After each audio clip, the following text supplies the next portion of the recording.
Dragon Ball Super is now available in PUBG Mobile. In this new gameplay, you can do battle while playing as Dragon Ball characters. Let's get to know them and their skills.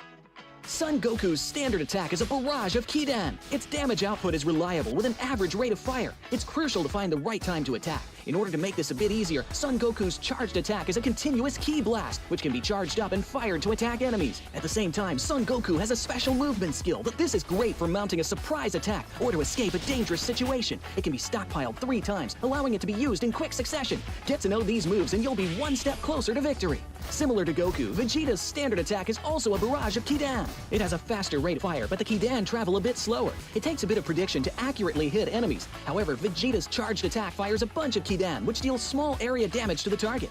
Vegeta charges up with energy when he hits enemies. Once fully charged, Vegeta can release all the stored energy at once to deal massive damage to an enemy. If you wish to fight at close range, then you have to try Ultimate Gohan. Ultimate Gohan's standard attack is a rapid flurry of Kidan that can deal a ton of damage while up close in a short period of time. When you're surrounded, Ultimate Gohan can use his charged attack, which is a powerful single Kidan. It needs to be charged up first, but it will deal a lot of damage to anyone caught in the crosshairs. It can decisively end a battle during pivotal moments. At the same time, Ultimate Gohan also has a special skill that generates a protective barrier around himself. The barrier can block 500 damage and protects from all incoming projectiles while in effect. When the barrier takes enough damage or the time runs out, it will dissipate on its own. Piccolo's standard attack deals high sustained damage. Its damage even increases the more it hits in a row, which will really test your aim. Furthermore, Piccolo's charged attack can snipe enemies from a distance. He can zoom in for this powerful single-shot attack, leaving enemies with no place to hide. Even if you miss, it's no big deal. Piccolo's special skill is a powerful dash that can be used to close in on enemies, even those in the air. Another close-range fighter that's worth trying out is Frieza. His standard attack is an elongated Kidan that's easy to hit enemies with. Use his charged attack to throw a huge spherical Kidan. Positioning and timing are key. Frieza also has a special skill for controlling the battleground. Select a location and he will leap into the air. Then after a brief pause, smash at the location. It damages anyone that's hit and sends them flying. So that's a quick rundown on all the characters' moves. Come join the intense battle with Dragon Ball characters. PUBG Mobile version 2.7 will be available soon. Let's take a look at all the new content. The long-awaited Dragon Ball Super collaboration is officially here. We'll be bringing you 2 new game modes for this collaboration: Dragon Ball Super themed mode and Battle Royale Dragon Ball Super. Dragon Ball Super themed mode will be available in Erangel, Livik, and Sanhok. In this mode, we've incorporated Dragon Ball elements into the classic Battle Royale gameplay. All players will embark on a journey to find the Dragon Balls to summon Shenron. Collect the Dragon Balls scattered throughout the map. The team that gathers all 7 will be able to summon Shenron at the Shenron altar and make a wish to obtain powerful buffs. Maybe if you're super lucky, you'll get 3 wishes at once. During the journey of collecting the Dragon Balls, players will obtain a type of energy called Ki during the game. Players can use Ki to unleash famous Dragon Ball moves. Players can obtain the Kamehameha by picking it up. It equips to the pistol slot. After charging, it will release a continuous high-damage beam. Bukujutsu is another skill that can be picked up during a match. Players can use this skill to fly freely in the air and make quick tactical maneuvers. The Senzu Bean is a new recovery item that is incredibly effective. The Dragon Radar can display the location of Dragon Balls that haven't already been claimed by other players. It can help you collect the Dragon Balls more quickly. The Air Car can carry up to 3 players. It's easy to put away and has better performance than regular vehicles. Tenkaichi Budokai, Kame House, Korin Tower, Dragon Ball Village. These are some famous landmarks that will appear in the game. Call your friends and explore with them now. The collaboration this time even has a hidden challenge, named Dragon Ball Trial. Win consecutively in the themed mode for a chance to take on the challenge. After accepting the missions, the team has to follow the instructions and gather 7 Dragon Balls. During the process, your team's location will be exposed to other players. All players will be drawn into battle for the Dragon Balls. To win the game, the trial team must successfully secure the Dragon Balls, defend the altar, and then summon Shenron. Are you ready for the challenge? In this standalone mode, named Battle Royale Dragon Ball Super, players can roleplay as iconic Dragon Ball characters. Use powerful, unique moves in a brand new anime-style map, and become the ultimate victor. There are 5 Dragon Ball characters in this mode. They are Son Goku, Vegeta, Ultimate Gohan, Piccolo, and Frieza. Select your favorite fighter. Master their skills to suppress your enemies and achieve victory in intense battles. In the new version, the new Ace 32 firearm will be made available on all maps. It uses 7.62mm ammo and has 6 attachment slots. What are you waiting for? Go try it out now. Furthermore, this update also includes a firearm attribute tag display. Newer players can go to their backpack to look at the tags of a firearm they've picked up to quickly grasp its characteristics. The new Cycle 5 Season 13 begins on July 18th. Be sure to stay tuned for the new season rewards. That's a wrap for the main new content of the upcoming version. For more information, be sure to follow our official PUBG Mobile community. Winner, winner, chicken dinner. See you next time.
most demand on land. Teams, they don't really have to move quite a lot. They won't need to move out of their comfort spot unless...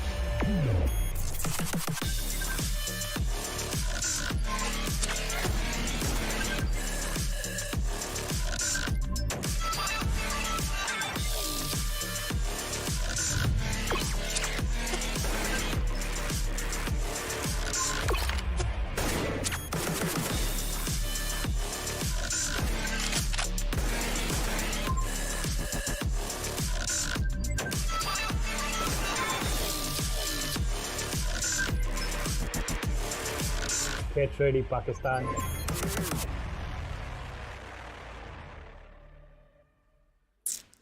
Hello and welcome to PUBG Mobile Pro League Pakistan 2023 and get ready Pakistan. That's what we just witnessed in our early promo, but this is your host Se7en with me. It's once again Torix.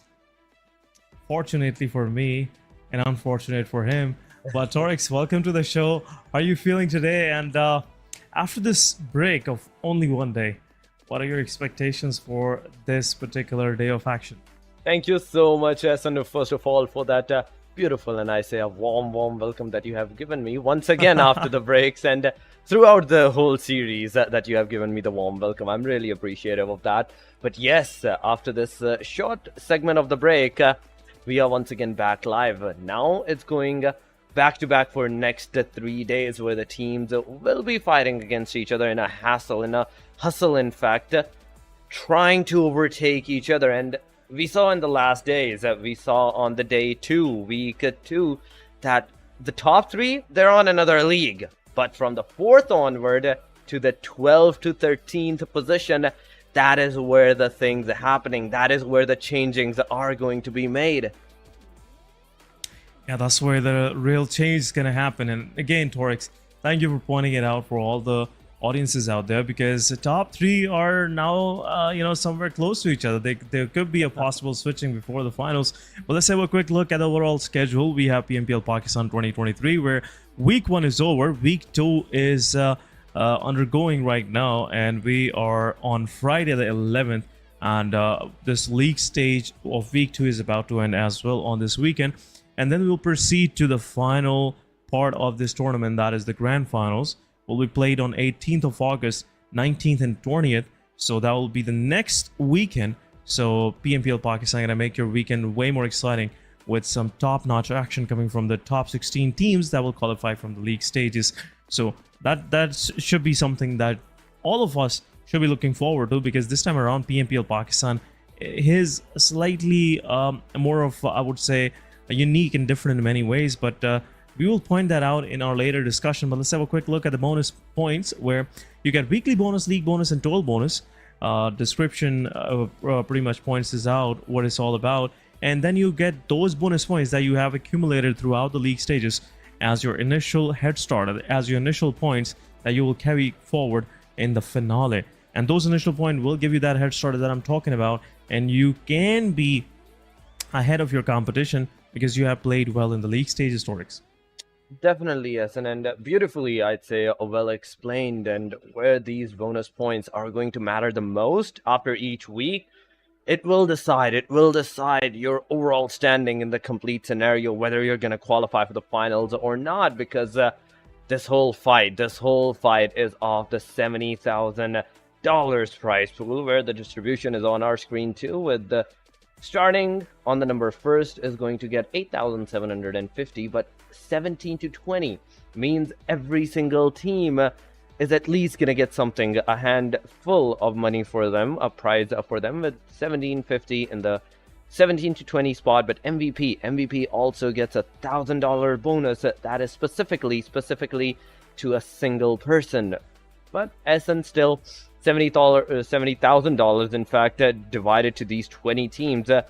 It's still, I'd say, whether it's the big handsome amount, it's still sometimes lack in the total prize pool, where it's a team at the end of the day. It's going to even get more divided in the top 4 players, but same scenario with the TDM, a total of $1,000 prize pool, 700 for the winner and 300 for the runner-up. we saw in the complete TDM brackets yesterday, as in the matches that were played, oh my god, with the utils, the throwables, and those close encounters where 1v2s, in fact 1v3s are doing, were happening in fact with just throwables.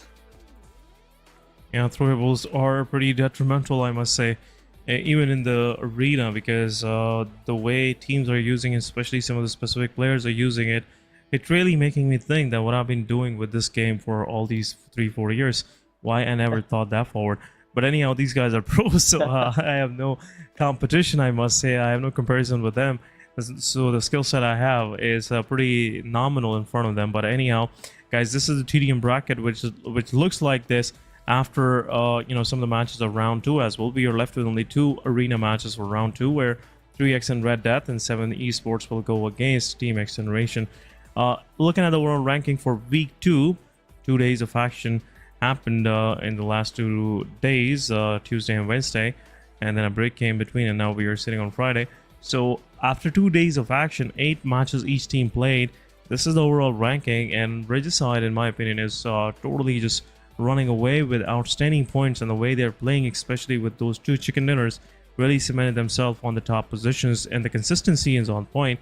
And then we have 52 Esports, which is slightly lagging behind, still have like 27 points difference, against Regicide, so they have to catch up there, as well as 3X also, a very consistent performance in week 2. Red Death, another good name, being in the top 5, really shows that these guys have done their homework, and now they are here with some better strategies, some better strats, and things are working out for them, Torix. So far, yes, things are working out, but R3G is still on the exceptional performance.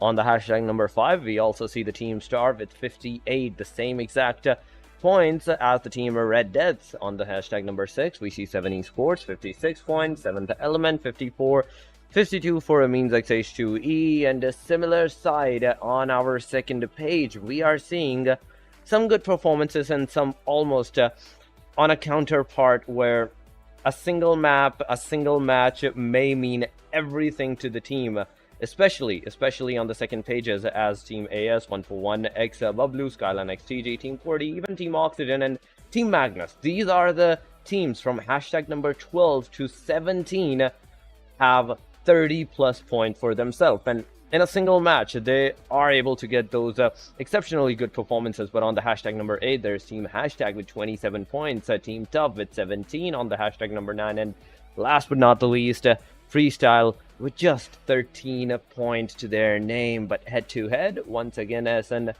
after the 2 days action, R3G, just look at the damage dealt and the damage received in comparison to the 52 Esports. 12,432 damage to the R3G, but 9,617 to the 52 Esports. A 3,000 almost damage difference, but the damage received is also in a similar way, where 7,000 for the team R3G, 8,000 for the team 52. 55 to 45 eliminations. That's a big jump. A complete 10 points, 10 elimination points difference. Yeah, this clearly shows why R3G is slightly ahead of 52 Esports. 52 Esports, they caught their momentum like midway on day 2, and that's where they capitalize on that, and especially that chicken dinner coming in Miramar and some of the top 3 finishes really put them on the board on the second spot. But R3G on the other side, they've been dominating throughout for last 2 days, and that's the reason why you see the numbers in the damage dealt. It clearly paints out that picture, Torix, that why R3G right now is one of those forces that are hard to reckon with, hard to actually fight against, and that's the reason why some of the lobby is kind of working to their way around R3G rather than going against R3G. And I'm really liking that, because first time around I'm seeing R3G really putting forward what these guys are really made of, because we previously used to see that some of the players of R3G, if I talk about the OG R3G, Johnny and Joker, those were the frontline assaulters, and they were, I would say, the 90% of the team, because the rest of the team was the brains. And the skill wise, these guys needed that brain support. But this time around, I'm not seeing much of the brain, but a lot of aggression coming in, and that aggression is really bringing in the results, and that's what all of the R3G fans out there needed. Especially SN with the brains and the bronze working together, I'd say it makes the Hulk. It makes, in fact, the Hulk at that Absolutely. point. It makes the Hulk, but still, bronze working better for the team at this position. And I think with this momentum that they have, the momentum that they have set for themselves, it's gonna work even more because I'd say the initialization that they have done, it has been working with the bronze for them, and they should continue with it for the, I'd say exceptional performance that they can give out, because they are not looking on the other side. They're completely focusing on the one thing. But guys, today's schedule is a slight bit different from the rest 2 days that we saw. First match is in the Sanhok. Second one will be in Erangel. Third one once again in Erangel. Then we will see a slight TDM match. But last 2 maps once again, Essen, it's going to be on the dry land, the Miramars, back to back. Back-to-back Miramar is definitely this visual makes me so excited, because the way we are seeing these pairs of maps back-to-back, like 2 Erangels and then 2 Miramars, it's really gonna make things way interesting. Because at the same time, what I felt like is really gonna help some of these teams. Like, for example, Team A gonna play 2 Erangels. This team's gonna play 2 Erangels. Some of these will play 2 Miramars, and I'm seeing Group C will only play 1 Erangel. So they have a great opportunity, I must say, to actually get something going for themselves. But right now, let's go toward our match. Number 1 will be played on the Sanhok, guys. We are starting out on a kind of speedy pace, a gunslinger map where some of these players on our screens really like to be, and they love to actually play on Sanhok, because Sanhok gives them opportunity to just be themselves, just be in their real skin. And that's the reason why we see those kind of plays coming in this PMPL Pakistan as well. But this time around, I'm seeing QWERTY playing for QWERTY. It's been a while. We have QWERTY in action. Let's see if this time around QWERTY will be able to do those miraculous survivals that he is, pretty much known for. And would that help QWERTY any further? Because QWERTY being on the team will really give them that extra intel, which might be pretty helpful for the young lads, Freestyler and Voltrix. And let's see how the thing's gonna work out. But here we go. We are moving into our match number 1 for the day. It's Sanhok, day number 3, match 11 for this PMPL Pakistan week number 2. And as we are about to jump onto the onto the Sanhok, it clearly shows that my excitement is there, guys. My brain is working on a different speed, and actually my tongue is not going along with it. So that's the reason why I'm messing up things. I'm thinking two different things at the same moment. So I hope you guys won't mind. But anyhow, Torix, let's look at this beautiful spread. And I'm pretty sure there will be no early contentions happening at this moment. I think that's a bad thing. Early contentions do need to happen. And in the Sanhok, it's a must. It's a must no matter what, because it's a 4x4 map. It's already a small map. And given the diameter of the map, given the diameter of the circle at the initial stage, teams do need to, I'd say, take the early aggression and secure their at least positions out of that circle. But we don't see that. But right now, outskirts of boot camp where Team QWERTY is, I can see a slight contestation of 2 teams, SRX3X and the Team QWERTY, alongside of each other. It will be a 2v1 in the favor of the Team QWERTY if the fight starts to happen. But where's the rest of the Team SRX3X? That is a bigger question. But the circle, guys, circle Essen, look at that. A hard northern side.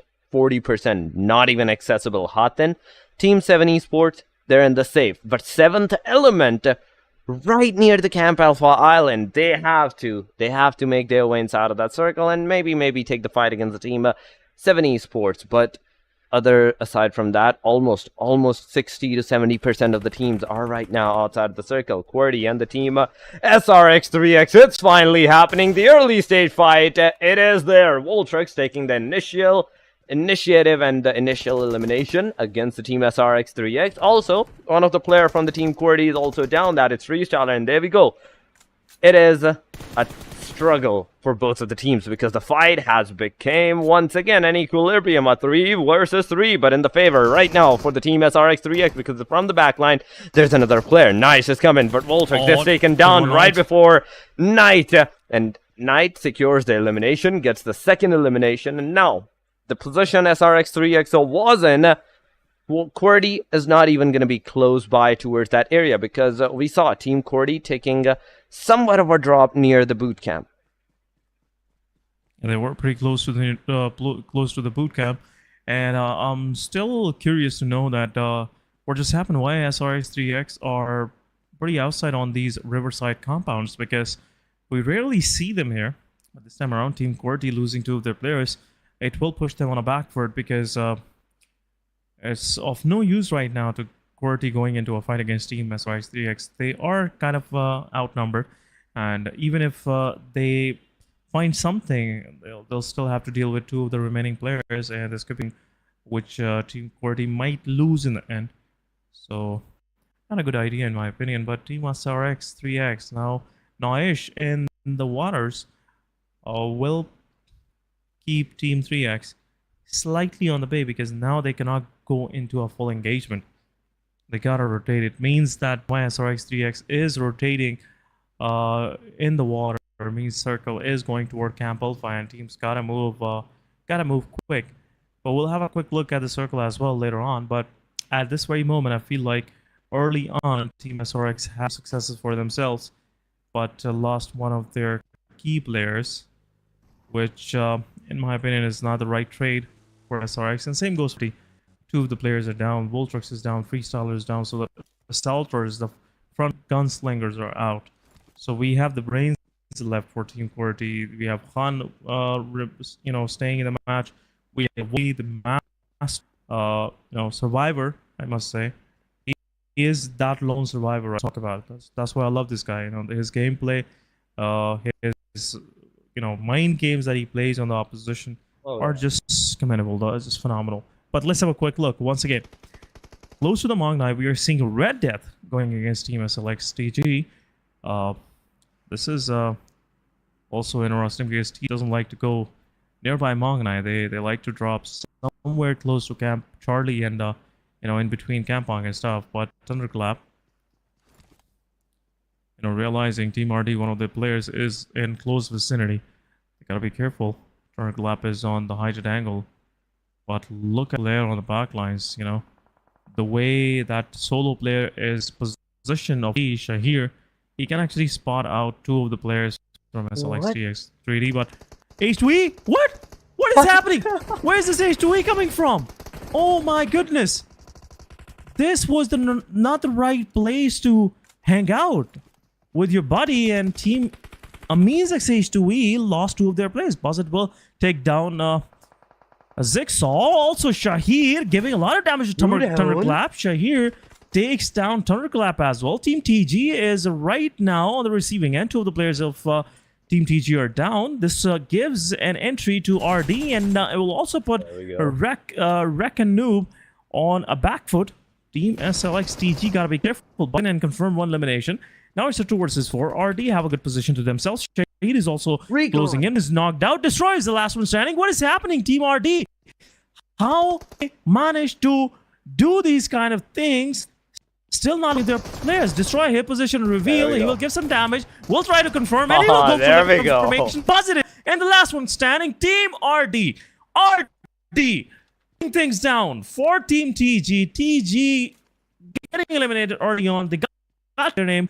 1 on Amin XH2E and 1 on RD. Buzzet, brother, you kind of did what was needed, but there should be a backup available for you. You shouldn't be get eliminated this way, but Team SLX is out. What was that fight?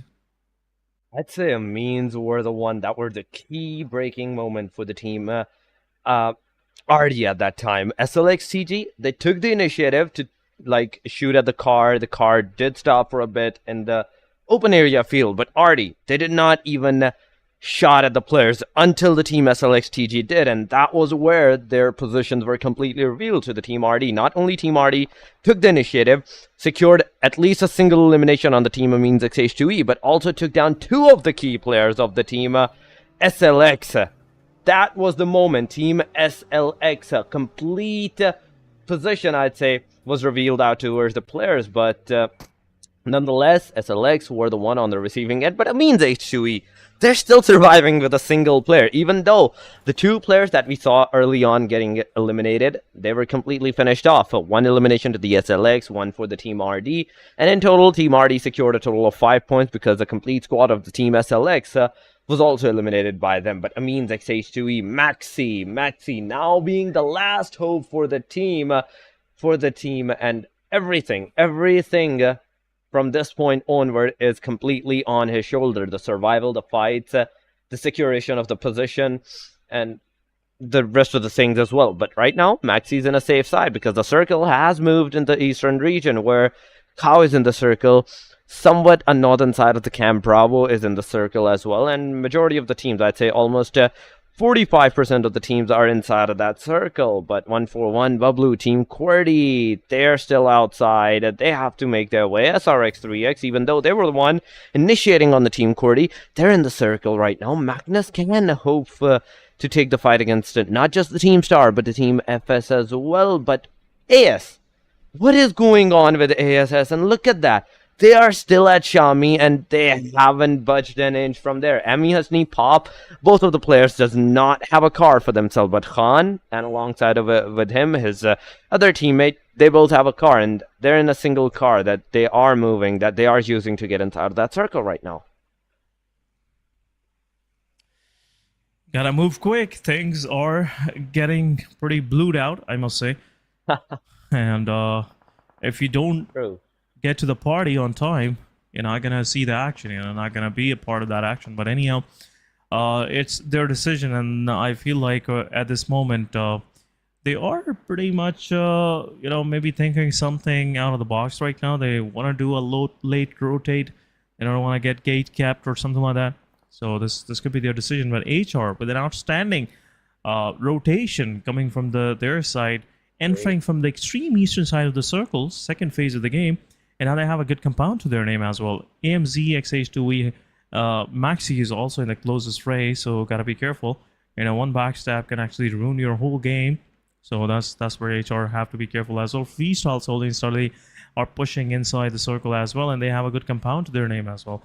So teams like R3G, what is R3G even trying to do? Look at their rotation. They have chosen the difficult path to actually get into the circle, where they might get inside, get in between 2 of these teams, Se7en Esports and 7th Element. Both of these teams are kind of in a same place, where I feel like 7th Esports gonna go into that fight where Sad Black will take down Tokasaurus. IGL is down, but Team 7th Esports are really actually able to isolate one of the players, and we'll go ahead and confirm it. Tokasaurus get revived. Things are still under control, but Joker's position is revealed. Divine might go for some confirmation, but plays and will take down Tokasaurus. T24 OP is also low on HP. Some cover fire has been given from the side, but there you go. Divine takes down the player. 7th Element have to roll control, but confirmation happens after will confirm. Rahman is closing in. It's a 2 versus 2 situation between both of these teams. Tokasaurus will not get revived, but Evil Boy from far away takes down Divine. It's the last one standing that's caught, but they have the ridge line for themselves. They can go for that revive.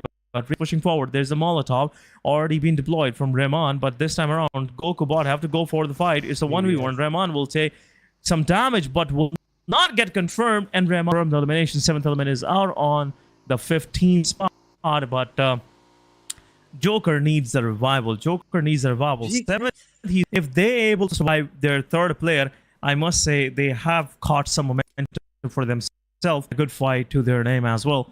But once again, outstanding performance. But H-Boy confirms the last one standing from AMZ XH2E. And H2E is out as well, Torix. H2E is in fact out as well. But on the other side, SRX3X, where's the team 141X Bablu? It's happening. Two of the players, Janada and JD, were down, but fortunate for the team 141X Bablu, Janada was wrapped up nice right one, at that Khan. instant. But there we go. One player gets up, No the other one way. gets down. Wolverine not taking just one, but Wolverine! two players down right at that Beauty. instant. Team AS losing the momentum at that point because two of the players this guy are is completely just so finished good. off. But look at the team QWERTY, not just taking the one fight, they're taking the fight against the team 141X Bablu as well because Sirius, the elimination of Sirius no has gone way. towards them. But Bablu JD with that 6-time spray, a complete straight spray on the team. SRX3X takes one down. Next, Knight, in fact, is low on the HP, but he moves into the back area. He's going in a safer side position where nice he's going to heal, Molotov. but there's Nice a Molotov. Molotov. It's going to hit. Droppy secures Nice the kill one. of Zen, and now the situation gets an equilibrium. SRX3X, where they were the one initiating the fight with a 3-man. They took down one of the player for the team 141X Bablu, but in return, they also got Se7en one Esports. player down for themselves. Now, with a 2-man standing, a duel, they have to resort to move inside of that circle. So far, the dual elimination that the players have has completely been towards the Knight. Securation Nice in the back line, inside of that, in fact, circle, but into the kill feed. What happened to the Se7en Esports? R3G. They, a moment ago, not only took down 7th Element, but now they are the one that did not even let the opportunity go by. The 3-player, in a single second, in a single split seconds, were eliminated. With that, they are down. They have been eliminated on the hashtag number 13, but Team AS, Team HR, it's happening once again. Pop from AS being the last guy standing, but from the backline, there is next with the DVS action, and he just pumps that shotgun right on his face, eliminating him. But what is going on? One fight stop, the other one starts right off the instant, and where the team took it down, Team AS, now Aegon is shooting at the same compound. Yeah, but there you go. HR got some numbers for them going. 3 points to their name. Or RD on the other side, they're close by, and now Team RD might be, interested. But R3G getting peppered down from every side. Right now, Icebreak takes down 2, but the last one is rest of the Oxy. They need some support, but Senny is the one last one. Will confirm the elimination, but at the same time, There we go. Team Oxy gotta revive their player, and looks like they will go for the revival, but it's too late now. Player is already flushed out, and Team Oxy lost one of their player, but they have 3 eliminations. Team R3 is out as well. Also, every team trying to move from the Camp Alpha Island, they are pretty much in the in the dust right now, and looks like the plan didn't work. But anyhow, Team Star, they really picked some eliminations. Also, Team Oxy, now Circle have shift. Circle has shift kind of more centralized, where Team QWERTY is on a good compound. Right, down their alley, we have MGS pretty, spread it out, which can actually backfire for them because Star is really eyeing down on their position, and they could be like, being picked one by one. But anyhow, Team Aegon, they got the circle for themselves now. 2 of the players are outside, 2 of the players. But HR, they got a knock on Team Freestyle. What just happened? Freestyle, they were kind of more isolated, and Team HR is pushing onto these players. But anyhow, let's have a quick look how these things gonna work out. Team Freestyle, they have some neighbors coming in, and then takes one down, confirmed elimination. Romeo Boys in the back line. Steers get knocked out. Oh Next my will go for some more God. cover fire, but Molotov coming in, and this will give some time to the players of HR to actually revive their player. Last one standing for Freestyle, Zarabaf, I believe Mr. Black it is, and Romeo Boys on the back line, and will actually take care of Black if he tries to overgress over Peak. But Romeo might have a position. He can be spotted out in the open, and could make things difficult for the team. But there you go, Team next. Well down. Romeo Boy low on HP will hit position himself with Molotov. Confirmation. What a fight from the side of HR. What a way to get the the circle for. But Romeo Boy gets knocked out as well in the process. Team gotta revive their fallen comrade, but Wolverine never misses his shots, and will confirm Romeo Boy HR down to 3 men standing. But they have 6 eliminations to their name. What is going on? What is going on? This is some of I would say I wasn't expecting this kind of faction out into the 3rd day of week 2. But right now, I'm being met by so many surprises. It is a surprise, and I say it's a good surprise for the teams because they are finally on the aggressive sides and they know how to take the initiative. But what just happened? Zebian from the backline, Droppy was eliminated by the hand of Zebian. A single moment where, like, Droppy did not look at the right angle, the eastern angle. There was player, there were enemies at that area, and Team Magnus takes the initiative, eliminates one player, but in the kill feed, Team Artie versus... Once again, Team Oxy and Aegon is happening for right now on our screen, where Uzum is receiving some kind of damage, but there we go, the grenades, the throwables, it's happening, the Utils, Fulla can initially take another player down, but it's not going to happen this time. Uzum with a Molotov, he's going to throw it up, he's going to make sure that it at least reaches clothesline towards the player, but no, everyone from the Team Oxy is right now saved, the 3-man that they are surviving with. They are all back on their feet, but Playzone takes Pegasus down, getting the elimination for the Team HR. HR still surviving with a little of HP. 7 eliminations. There we go. 8 position and 7 elimination. They get eliminated by the Playzone. For right now, only the 7 top teams are surviving. Team Oxy, Team Aegon, straight in the face against each other face-to-face. But the fights that initialized a moment ago, it has came to a abrupt stop because the players, I think, no longer have the throwables in their hands. The throwables, the utils that they could have used against each other, they now not know where the teammates are, and they don't want to blindly throw their grenades at the opponents in hopes to get the knockout. That's a complete waste, and they know it. Aegon, with a man advantage against the Team Oxy, they can wait out for the circle, and as the Team Oxy moves inside of that circle, they will be the one to initiate the fights once again with M4 and Fulixan. Just look at that. He's ready. He's out in the complete open S, and he is ready to spot out anyone as soon as anyone shows him their face. Yep. It's an open but right the side of Oxy. Oxy really making me surprised, but Uzum is in fray. Artie Shahir is there. Falak gives that peek to the player of Oxy. Hunter is low on HP, but there is some, following fire happening. Hunter gets knocked down, but Endless is trying to get something out of it, but right now he's not getting any success. Hunter needs a revival, but backlines. Oxy, Sav, DDM pushes forward, takes down Falak, but all of this there to mount, but the player's position is already revealed, and looks like some utility will do the job, but he's still surviving. Hunter will get revived. Endless is there with the DPS in his hand, but another Molotov coming in. Sav DDM gets confirmed, but kill goes to Artie Big, man. Right in between the players of Aegon Excite. Artie confirms elimination, but Artie still 2-1 standing. They got some more damage to the player, but there you go in the open. Uzum is getting peppered on the face with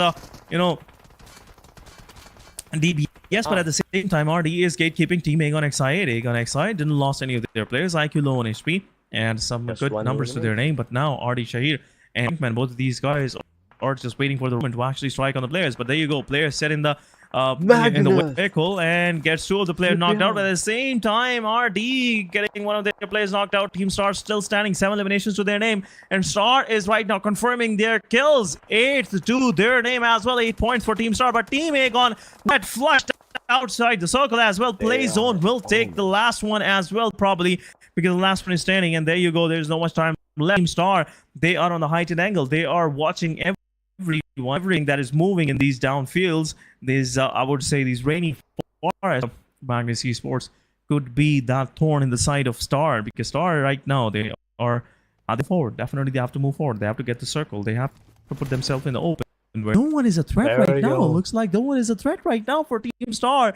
We are in top 3 where Magnus Esports and Star have to go heads on heads against each other in a 4 versus 4 battle. But Pinkman right in the open would be the next target. But what are they doing? 1 in 3. They're going straight on the player of Artie. Pinkman is getting shots from Magnus Esports as well. There we go. Some time to the player. Oh my goodness, your beauty! Skull takes down Artie from far away. Now it's a 4 versus 4, but Skull is stuck away from his team, and now he's spread it out. Finisher will go for Skull. This would be interesting because right now Skull's position is pretty much that trump card, which Star will reveal if they will go on to aggress on the players. But some shots from Drawlin will take down Skull. It's a 3 versus 4 now. But Team Magnus is right now on the upper hand. Team Star with outstanding performance. Right now, look like they have the circle for themselves. Team Magnus have to step into the open. This is turning. I am just, blown out because of this fact. What Star just did, the way they took the circle.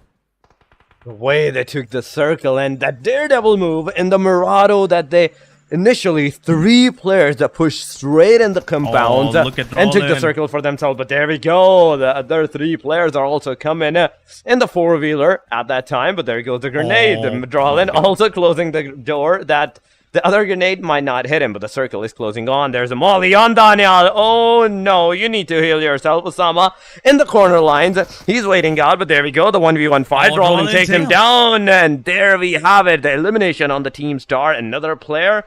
Now, Team Star is right now down to the last 2 players, but Finisher cooking up a grenade in that vicinity. He's going to throw it up. No one's going to get hurt, but there we have it. Fury taking Foster down, but at the same time, also, Sama is down, leaving Fury as the final hope for the team, but that... good try, Fury! Spray. He tried, but he was not able to do that. Team taking the winner chicken dinner is going to be the name of Team Magnus with the 9 eliminations, and 9 eliminations to their name, and not a single player eliminated. Single player gets eliminated, and Team Magnus is right now on the 4th spot. They have exchanged their spots with XGeneration overall, but 19 points will really do the job. We'll go on a break. We'll be right back.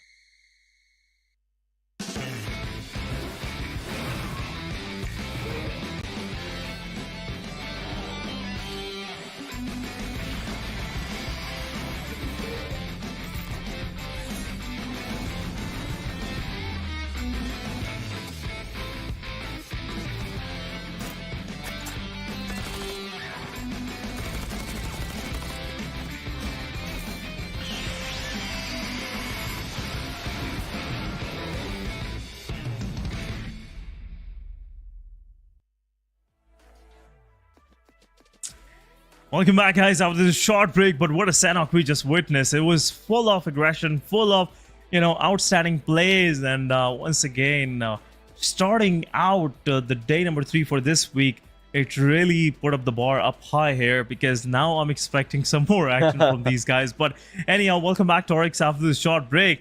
But what was that? What is going on with Star? What are they doing in this PMPL Week 2?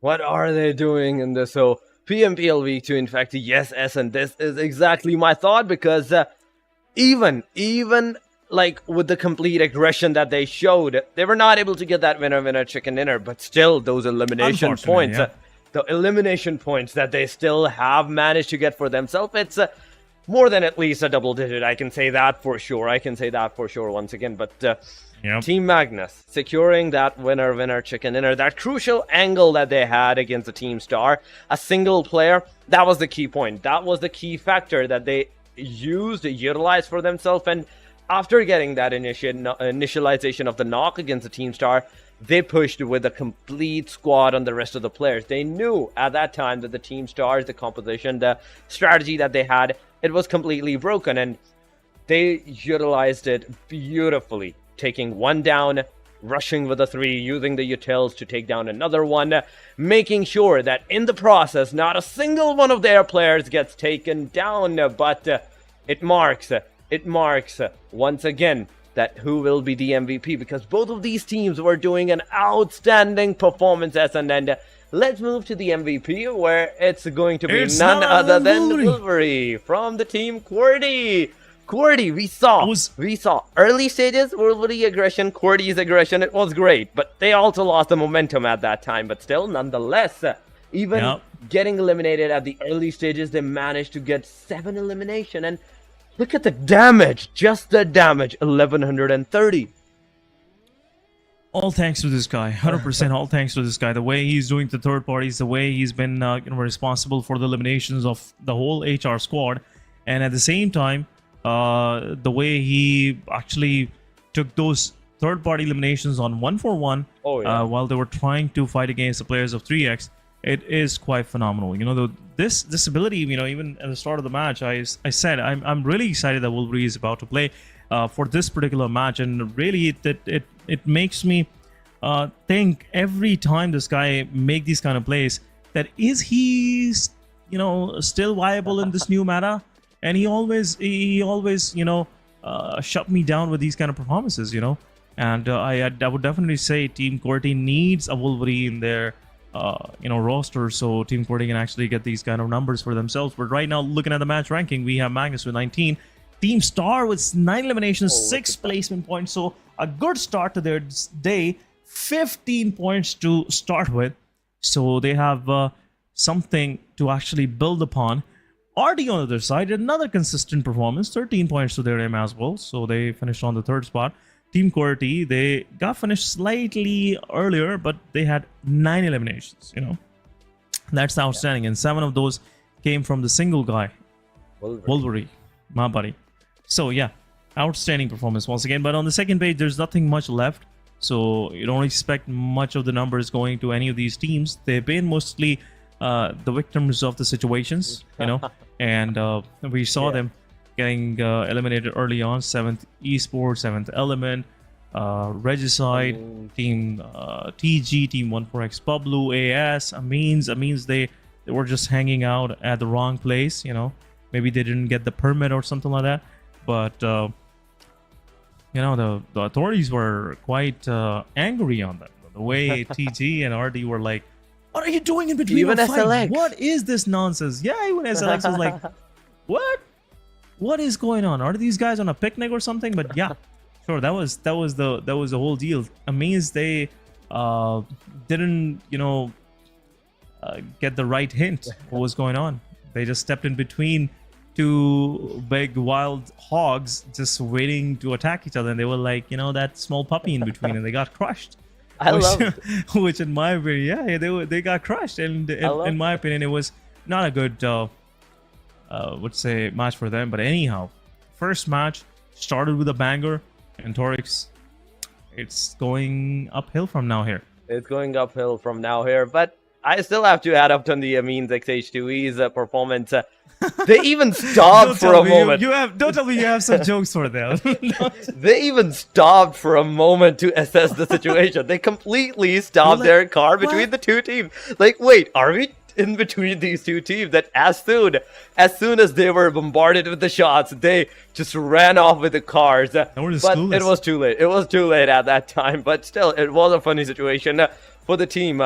Assessing the situation to stop at a single time using your eyes to look around, it was funny at that time. But still, the first match nonetheless, Sanhok is done and dusted, guys. Now the 2 matches will be of Erangel, and Erangel, it is going to be played by the teams, and we have to see the groups. So we have to once again see the groups, because Group E and the first time we saw were on the benches, but right now Group D will be on the benches, where E will be playing against the team A, B, and C. But this is the first Erangel. Second one, once again, will be C on the benches. Slowly and steadily, 2 Erangels back to back will give some momentum as in to the Group A, B, and E, in fact, because they will be playing that consecutively.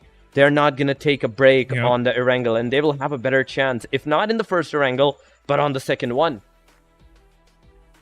Definitely they'll have better chance. But as Group D not playing in this Erangel, we'll be seeing 2 of the top contenders from the previous match not in action once again. That's Magnus Esports and RT. But we have Freestyle and Oxy as well. Oxy, I would say, they really put up a great fight against Team Egg on X8. They were slightly unlucky, I must say, because they were trying to get into the circle. They were trying to push against the blue. So yeah, this was something, which was kind of a pressure point, which didn't work out well for them. But anyhow, Oxygen, they are really improving in these coming days, and I'm really liking the way they're playing. But anyhow, guys, we are stepping into our match number 2, where, as we said, Group D is not playing.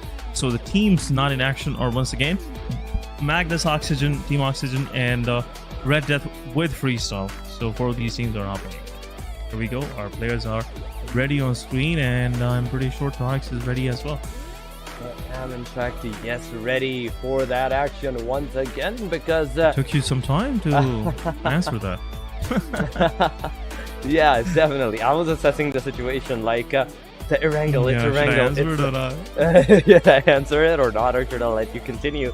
But yeah, nonetheless, it's Erangel, and my first thought about Erangel is that which teams will have the upper edge and which team will be favored by the circle, because it's 3 total islands, the northern island, the military island, and the main island, and wherever the circle goes, the teams must have to follow. But guys, we are once again back on the match. The plane has taken its flight and going from the Primorx area, a hard southwestern side, towards the northeastern angle, a completely mid bisection, a diagonal bisection of this plane line. But given the situation of this plane line, the teams will have the I'd say an easy way of going eastern regions and the northern regions, but southern, a south, in fact not western region but southeastern regions, they are somewhat in the bad scenarios for the teams where they like to go toward the farm, the Novoruknoy, the Milta, or even the Milta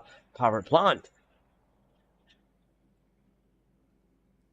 And it's going to be slightly tricky for those teams, but anyhow, we're going to see how they will actually make their way in, because right now it's no big deal, in my opinion, to actually not getting to your drop location if they're on the extreme eastern side of the map, which is again not a big problem because the vehicles are available, and if you have some plans according to this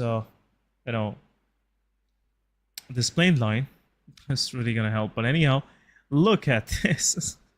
Look at this right now. The things why I'm laughing at is I actually saw what was about to happen slightly a seconds ago on our map feed, but this is an atrocity. This happened to all of those teams who thought that maybe Circle will go towards the upper northern side, northeastern side, but this time around is going opposite, and is QWERTY, south side of hospital, most part of the Gatgat, and clipping out half of the Pachinki. Also Peri is in there, so a very interesting circle, I must say. Most of these teams gotta be careful, but Se7en Esports, they're going against Team Star.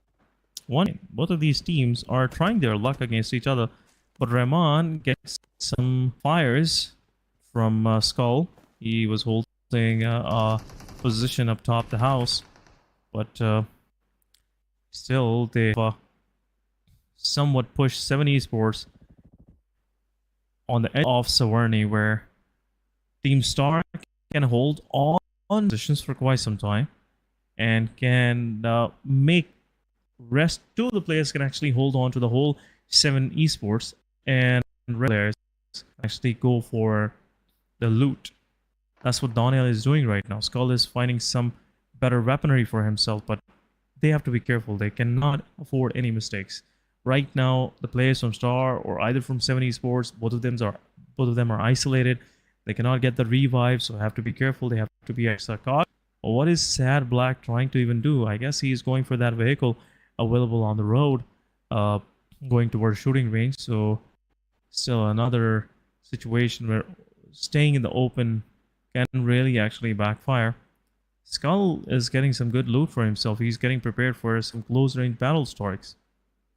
I'd say Team Star is once again with that confidence-packed action. They are going to take the initiative. Just look at that. 1 player taken down on the Se7en Esports, and right with that, a retaliation came for them as well, with Daniel being on the receiving edge. A 3 versus 3 right now for the Team Se7en Esports and Team Star, unless the player gets their players back on their feet. Things are not looking good for the Team Se7en Esports right now, because Se7en Esports, 1 player that is knocked out, Sad Black, he's on the complete open area field, and Fury from the back angle, just look at that. He is waiting out.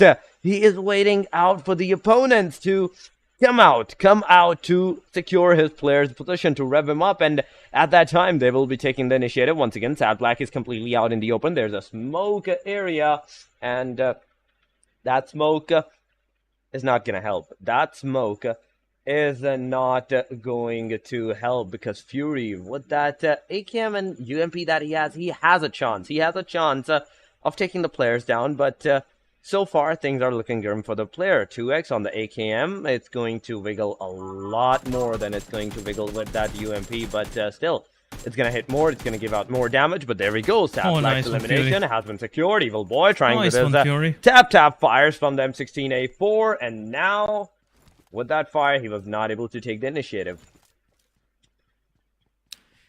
Yeah, nothing more left for Evil Boy to actually work on. The player that he was trying to save is already in spectator view. Not in play anymore. But Se7en Esports now, they are a little more cautious, because they know they are being watched from an alternate angle as well, where care is much needed.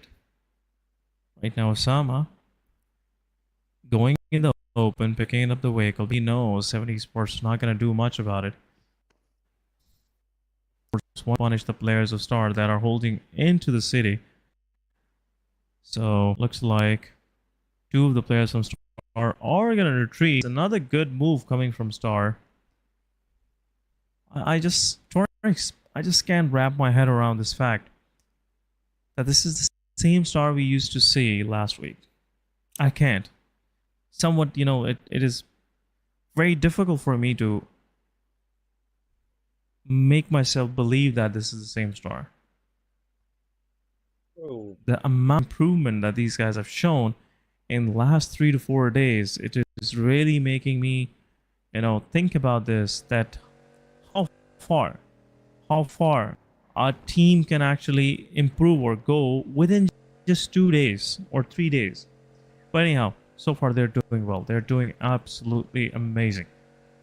They are. But right now, realizing Blue Zone is, you know, on their back. Gotta be careful. Team Star, they're moving out. They will start their rotation in a moment. Donnell is there waiting for his teammates. Fury will also, you know, go for a vehicle. And there you go. Probably Osama will go for a vehicle. But they're not gonna provide anything to the players of Se7en Esports. They punctured one of the vehicles out in the outside of, you know, Se7en as well. HR at the same time is on the move. They are also passing by, and probably they will enter from the North Shore into the circle. Hospital is pretty much open. Team Tough, they have already situated themselves down south, slightly more western, I must say, on the west coast of the Erangel. So right now there is no immediate threats for 52 Esports, HR, Star, Team Star to actually, you know, deal with. So it will be an easy rotation for most of these teams. But what is happening on the teams that are trying to move through the school? That's the big question, Torx. That is a big question, because there's a lot of clusters that is forming up, not just inside of that circle, but even outside right now. In the school, there's Team AS and Team the Means XH2E, close line to each other. They might have a chance to take the initiative against each other, but Team HR, Team Se7en Esports, and even the Team 52 Esports, they are completely where Romeo Boy is super close to the Team 52 Esports and Team Star. There's Tears and Jokey Boy close line to the Se7en Esports. But Circle is going to take another shift, and if it goes towards eastern, western region, it will be a hard one. But no, it goes on northwestern side. Gutka is in the circle right now, and all the teams that were at the shoreline, Team Tough, Team SLX, Team HT, in fact, and even the Team 7th Element, now they have to change their direction, go back north from where they came from, and inside of that circle, they have to take the fight, take the engagement against each other. But outside of the circle, I'm still seeing 52, Team HR, and Team Star might be facing against each other. But Aegon, look at that. Just easily, without any difficulties, they have not only, like, taken their rotation out from that bridge of the military base, but they're also going to be in a safer side. But Team Star and 52, I cannot say the same thing for these two teams. All good shot from the hacker.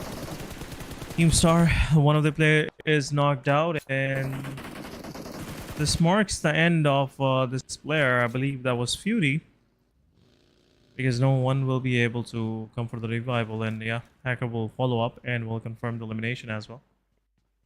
This could be I would say Fury wasn't expecting this happening to him. The player was already aiming on the driver's seat for this buggy, so it was a good one. But once again, 52 Esports and Team Star, both of them are kind of, you know, more focused toward each other, because now they know that they have someone around. So gotta be careful. But this will give some time to the players so far to actually move into the circle from the Georgia Pole Bridge. What a nice rotation coming from the side of Romeo. They have the whole northern side open in front of them. So it could be a good survival coming from the side of Star, Team 52 Esports, Team AMZ H2E, and also Se7en Esports. They're also trying to get in slightly late, but this will do the job. Not a big problem. For our 3G, they are just close by to Team 7th Element, down south, north of the QWERTY. But in my opinion, both of these teams have to move at some point. Because Circle is not going to stay here. Circle might go slightly more northern. Yep. Definitely. So far, and just look at the stage of the Circle and the surviving teams. Not a single team so far has been eliminated. And we saw the radius. We saw the radius of the Circle. It was super small. Oh, yes. Another Circle radius means this place is going to be even more contested, and 16 teams, no matter, even right now, they cannot survive inside of that circle. Some of the teams, because of that, are still staying outside of the circle, because looking, for example, is Team HR and Team Se7en Esports. But nonetheless, the rest of the 14 teams are in a safer side. Even if they're close by, they're not taking the fight's initiative. But Flanky, 1v60, in fact, he's ready for the 1v60 with the grenade that in his hand. He's going to throw it up right at the face of the Team SLX players. But will it hit? Will it hit? This is going to be the major question, because it does. It takes one player down, which is Destroyer. Destroyer on his knees. Now the player, Thunderclap, will give out the revive. But Zigsaw and Recon knew in the meantime, they will be taking down Flanky 1v60. As he gets taken down, as he gets knocked, their attention diverges back to the leader, the second player that was surviving, with grenades trade off. Oh, nice one grenade did not hit, but Zigsaw's grenade, it's going to mark the spot. It's going to eliminate the team. Hashtag out of the match. 15 teams, but fight is still going on inside of the kill feed that we're seeing. R3G taking the initiative against the Team SRX3X, but on the Aegon XIA side, there's 7th Element taking the fight. One player from the Team Aegon gets rushed by a car and rolled over, taking him down almost. Right now, IQS being the guy that is almost on the verge of being eliminated, but Felix takes down 2. He takes the securation of the elimination, but Felix location is revealed out, because he's even in the car. He's reviving himself right in the face of the knockout player, and T24OP using that momentum from his player. He takes down not just 1 but 2. Aegon is out of the match by just getting a single elimination. 7th Element has done it. They have not only successfully eliminated the Giants, but they have also secured with their 3 players still standing in the match. XGeneration, on the other hand, SN in the eastern region, they're outside of the circle, but they are initiating with the Team AS, as we're seeing Alpha Boy being down, Psycho down. Hunter is going to be the only and the last hope for the team, as if he gets taken down, it's all up to Thug. Thug already was super far away. He's not even going to come close to even try to fight against the Team AS, and AS with that easy 3 eliminations in their hand. Pop AS is going to be the sole guy responsible for the 3 eliminations. Yeah, 3 good eliminations for Team AS, but at the same time, what is happening to Team 7 Esports? They got eliminated as well. TG grabbing some more numbers for themselves, 7 to their name now, and they will revive Zigsaw as well. So they're pretty much, taking care of everything right now, and they have a good position for themselves in this. But Joki will go ahead of his team, trying a good position for his team to actually capture. Right now, this whole favor Team Star is in a good position in the circle as well. Circle has shifted slightly toward more of a northern side, where Team 52 Esports, Team Star, and H are the only one in Team Tough trying to find something on the edge as well. And they have a good compound to their name. But Team TG, they spotted out Edgar, and some good sprays coming from them right now, trying to make things slightly messy for Team Tough. But at this very moment, I feel like teams that are left down south will have a hard time getting into the circle, because it's pretty much, locked by all of these teams on the edges. Team AS, after winning a good fight against Team XGeneration, a long rotation is waiting for them. But Team HR, what is going on there in their mind? I am still curious, because the way they're taking this huge split, it can be something will reward them a lot, but at the same time it can really backfire as well. But in the kill feed, R3G Nokia will confirm 3-4 OPs down to the last man standing. 4 eliminations to their name. What a fight against Team AGXI8. The moment Ghost peeked from the side of that shack, it was already over. 3-4 OP with an outstanding headshot right away, confirming the elimination to his name. But at the same time, in the kill feed, Team Amines going against Team AS, as AS was trying to push forward. AS is losing players. Hustling goes in, takes down JD. Amines are down to 2 men standing, but AS is also in a favored position. They have 3 of their players that are remaining. Pop with 3 eliminations, Hustling with 1. Now Amines have to be careful, because this 3 versus 2 can actually go against them. It will. It might, in fact, because Amines XH2E, they were the one that took down one of the player from the Team AS, and they can do it once again. Rahman, Rex together, the throwables that Amines XH2E have, and judging from their previous match, they have the potential. I have to say that, as in they have the potential in them to take the fights. But there we go, another grenade. It might have marked the knockout on 2 of the players, but no, the players were lucky enough to not be in the compound. But Rex is being pushed on. There comes the grenade. It will do a splash damage on the player, but Rex, can you make sure that you stay in the safe side? But in the kill feed, there is Team QWERTY versus the R3G. It happened. It conquered. Team R3G being taken down, and Bulbury being the guy, being the MVP still from that fight onward. He's making the debut once again, but on the other side, Team Pop. Team AS, in fact, has lost one another player. That is Pop right now. Amy Husney is on his knees as well. Mithy being the final player against the Team Amines XH2E. It's a 1v1 right now, but Mithy coming to the rescue. No one is going to interrupt that, because Rahman is that far away. 18 seconds before the circle even closes on, and the 5th stage even be made. 11 total teams, 30 players in the match, and 10 seconds for the circle to be made. I'm more curious as in what the next radius is going to pick for the teams. But Ultrax, what have you done? You jumped out of the car in an, I'd say, fast vehicle. You were trying to go somewhere, but surely you were stopped by a Team Tough because of that. You jumped, you got knocked out, and now you are no longer into the game. Team QWERTY surviving a 2 of its player. Still, there's 10 teams, and the circle shift has somewhat gone a southern region, because judging from the mini-map, we can see the south side contestation is still viable for the team SLXTG, Team HR, and even the Team Tough that are together in a 3-way deadlock. There is even the 4th team, that was QWERTY, that can make their debut here.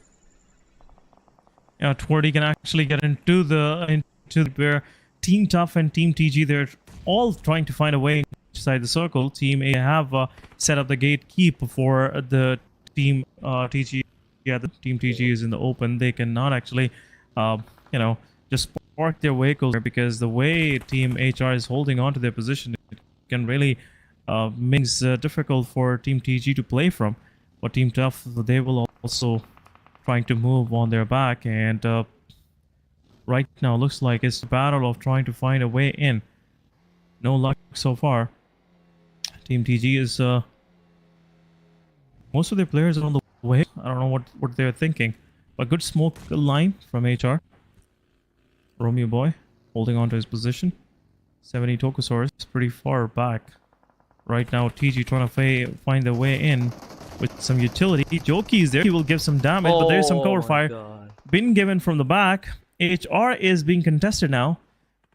Team is on the edges, but Joki with some utility takes down Zigsaw to half HP. Now Joki have a good place to play from, but right now smokes are about. But Team HR, what is Tier thinking at this very moment? Because Riku can really make things difficult for Joki in the center. HR Tiers have to be careful. Allow Recon Noob to actually go for that knock, but one smoke being deployed. Joki still have the vehicle cover for himself. But one more smoke. Smokes are really giving no intel to the players of Team TG. Romeo Boy trying to find something where he can provide his team. But right now, team has made their way into the circle. They are pretty close by. But there you go. Turnerclap pushes in. Going straight on to Joki. Joki can take one of the players down, but next and the other player is there. There you go. Joki strikes one. Also low on HP. Lays down in the smoke. And at the same time, Romeo Boy, what a good fight. Next goes back, and he is also joining in. And there you go. Team TG is out. What is going on? Team HR, the way they took that fight, it really shows there is something in HR which we haven't seen before, and now HR is showing off. HR is literally showing plays that they are showing at this very moment. Have the edge of the circle. Team Tough is now the next target. Team Tough have some low numbers. It's 4 versus 2 now. Demotivators are also getting some damage from the blue zone. Joki will heal himself. There is a lot of loot available for the players of HR, and they will be ready for the fight once again. They are in top 8. Team HR with 4 eliminations, but 1 nade from Demotivated Search takes down Joki. It's a 3 versus 2 now. Team Tough have to be careful. 1 more nade coming in. Romeo Boy low on HP, had to reposition himself. Tier is on the flanking angle, but Star Osama joins in. 3 of the players from HR are down. Demotivated Search take down Romeo. Team Tough is now in shambles. Look. Team HR is in the shambles. 3 of their players are down. Romeo Boy trying to find a way where he can survive for some time so Tier can revive his rest of the team and can actually take the fight. But Star is making things difficult. Star with the smokes is really making things difficult. But again, Demotivated Search the utility. Tiers picks up Joki. Joki is there. Smokes are on the backline. Romeo is still waiting for that revival. But if I must say HR is gonna wipe out the existence of Team Tough from this match. It is a reset, in fact. Team HR is back on their complete 4-man feed, aside from Romeo Boy, who slowly and steadily is still crawling towards the team. But no healing whatsoever for the Team HR. Just look at that, and the only healing that they have for themselves is the bandages in their backpacks. The throwables, 3 mollies for Tiers, and the position that he is provided. It's not only a bad position, I'd say, against Team Tough and the Team Star, but also it is outside of the circle. 45 meters. You still have to move inside, but into the kill feed. 7th element, the last guy is still surviving, is making its debut, taking down more players. But the DBS action in his hand next.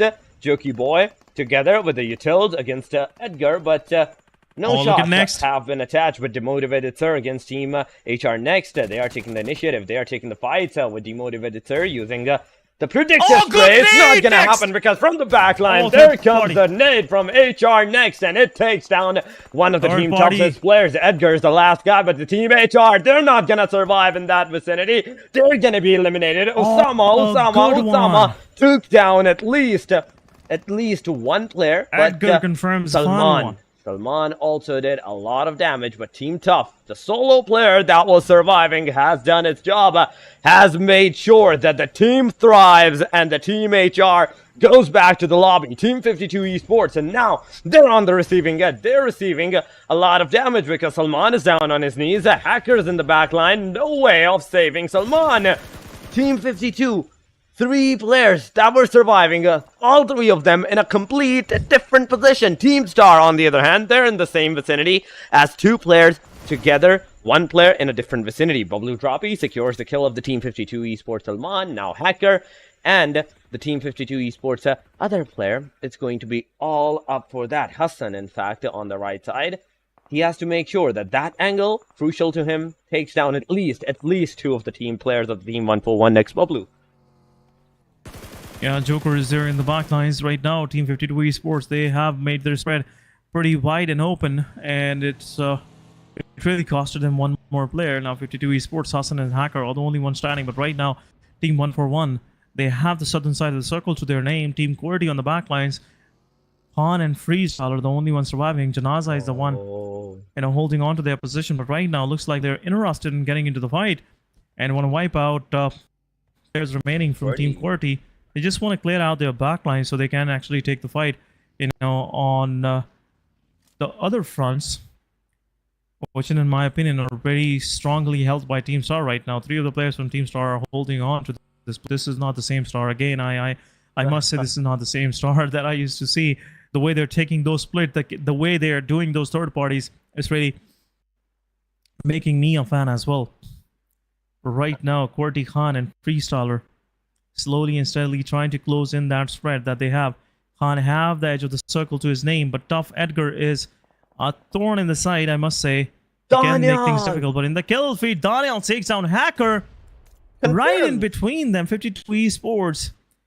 Now left with last man standing. Hassan will also get confirmed by Osama. It's over for 2 Esports. 6 eliminations with the name of QWERTY, but Team Star is really racking up some good numbers for their name. 4 versus 3 now. Team Star going against Team Bablu. Bablu JD takes down Khan with a Molotov. At the same time, Osama takes down Janaza. Team 141 down to 3 men now. Tough on that off angle. Edgar, the solo survivor. Oh, there we go. The final one standing for Team QWERTY. It's over. Down to top 3 we are. Tough with 1 man standing. Team Star with 3 men. Pushing. But 141 will heal up. Res up their player. But there you go. Star is pushing forward. Will give some time to the player. But Skull goes in. Might get knocked out and will get knocked out. But at the same time, Sirius will get a lot of damage. One of the players from Team Bablu is out, but there you go. Sama takes down another one. It's a 2 versus 1. But Bablu, they have to revive Sirius right now. Osama and Daniel, they are spread out, but Osama gets spotted out. Tough Edgar really making some more spicy for Team 141 Bablu, because they're going to love it. Team Star had a total control on the southern zone. Edgar really playing that backstabber role and takes down Osama. Team Star now down to last man standing, and it really attracted much of the attention of Team Bablu toward the player of Team Tough. And now as Team Tough would have been finishing off on the 2nd spot, now will get probably 3rd spot if Daniel didn't get spotted out. For Star, once again, consistent performance from their side. Circle is in the center. No one have the circle except Bablu J, but still have to travel 10 minutes. I'm sorry, 10 more meters. Not 10 minutes. I was just watching out the numbers as well. 55 more seconds. Edgar reposition himself behind that small tree. Look at that. Nathaniel slowly and steadily making his way in. Well, there will be something interesting we're going to see this time around. It's a 3 versus 1. Edgar will give his elimination point and will be taken out by the Blaze Zone on the 3rd spot. It's down to 1 versus 3. We're Star with 7 eliminations to their name. If Daniel can confirm 1 more, it will be an interesting match, I must say. They would get 14 points to their name. Once again, consistency at its peak. Team Star doing wonders right now. They're doing wonders. They are, in fact. But there comes a car. Clothesline to Daniel. But he takes one down. Janaza is on his knees. The other players come in for that elimination. But no, as he shows out Sirius, there comes a backfire from the player. And it's over. It's a wrap. It's a wrap for the Team 141 Bablu. They not only secured the eliminations that they have for themselves, 6 eliminations in total, but also the winner chicken dinner with 3 men still standing in the game. A total of 16 points and 1800 damage to their name. Overall ranking goes a jump to the hashtag number 9. Now they are once again on top of that second page, but still one more match and it can happen and they will move to the first page. But guys, we will have to go on a short break. We will be right back.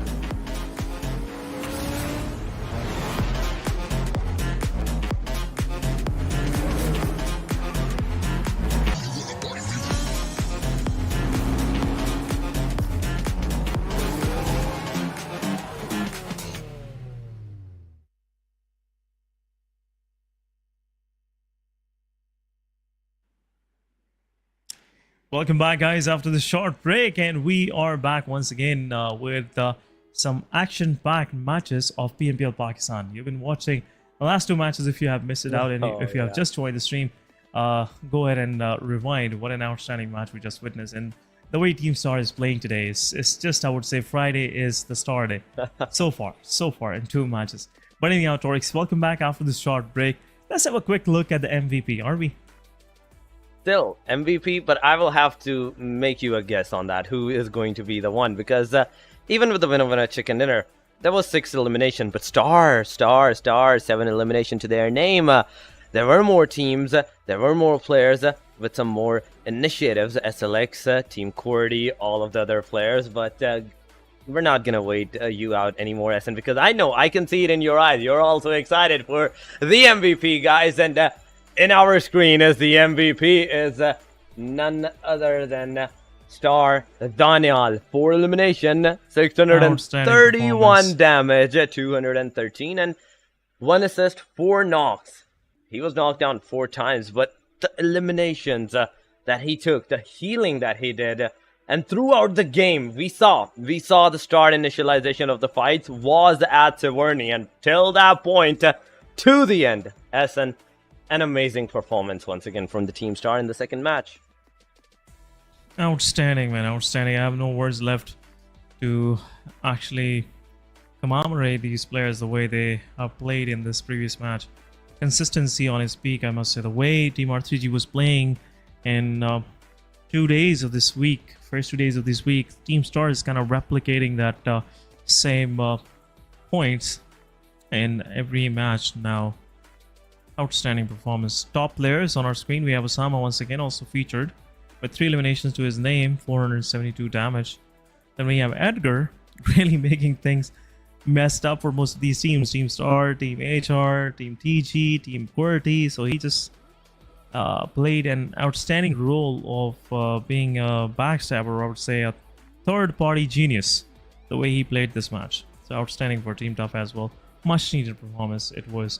And Edgar was the one who actually stepped up at the end. It was like, yeah, I will do that. Yeah. I'll make sure that Team Tough finishes in top 3. But match summary on our screen real quick. Highest elimination goes to Daniel, then Zigsaw, then Jin and Edgar. Then we have highest damage by JD of 141. Then we have Pablo Daniel with 631. Usher with 570. Serious from 141. And Senior from Team R3G. Another outstanding thing I want to point out here is highest healing done. It was done by Jokey Boy 400, next 383, and Romeo Boy 364. You know what that means? The whole of Team HR was trying to heal themselves throughout this match. They were just that aggressive, SN, because we saw them took the fight even against the Team 52 and the Team Star at that time. But right now, match ranking is on our screen, and 1-4-1 with those 6 elimination, and a winner chicken dinner. They're gonna secure 16 points for themselves. Team Star right behind them with 13 points to their name on the hashtag number 2. 10 for the Team QWERTY, 8 for the Team 52. Team Tough securing also 8 points. Skyline XTG 7, AS7 and 7th Element also 7 out of the 4, which was against the Team Aegon XI8. But on the second page, HellRaisers 6 points, 5 for the Team R3G. I mean, with the 2, Aegon with the 2, but the rest 13 to 16. Se7en Esports 3x and hashtag not securing a single point for themselves in the second match of Erangel. But still, the next match, SN, it's once again, it is going to be once again of the Erangel, and some teams are gonna have a slightly upper edge than the rest, where the group formation is going to be different. And we saw in the start that I think Group D was not playing this match, but Group D will be playing this one. Yeah, absolutely. Group C is on the benches. So talking about Group C, we have Team R3G, Team 141X Bublu, the winner of the previous match, Team QWERTY and Team Skyline TG on the benches for this coming Erangel. So it will be an interesting one, I must say. But at this very moment, I wanted to talk about some of these fights. First fight I want to talk about is Team XGeneration going against AS. That was just, you know, no strat, no proper thinking, no proper callouts, and Team XGeneration lost 3 of their players like in a moment. Popping up 1, 2, 3 right away. And then the way Team TG and HR had that fight in that open area, and as we were talking through the match as well, I don't know what Jokey Boy was thinking while holding on to that dip, and that's what they were thinking. They knew that Team TG and Team Tough really going to contest, but the fight between TG and HR gave some time to Tough to reposition in a better way, so they won't be, you know, actually bothered for some time, so they can actually have a better positioning. And then onward, we saw that utility, war, and also third party coming from the side of Star really made things hard for Team HR to actually progress in the circle in the further matches.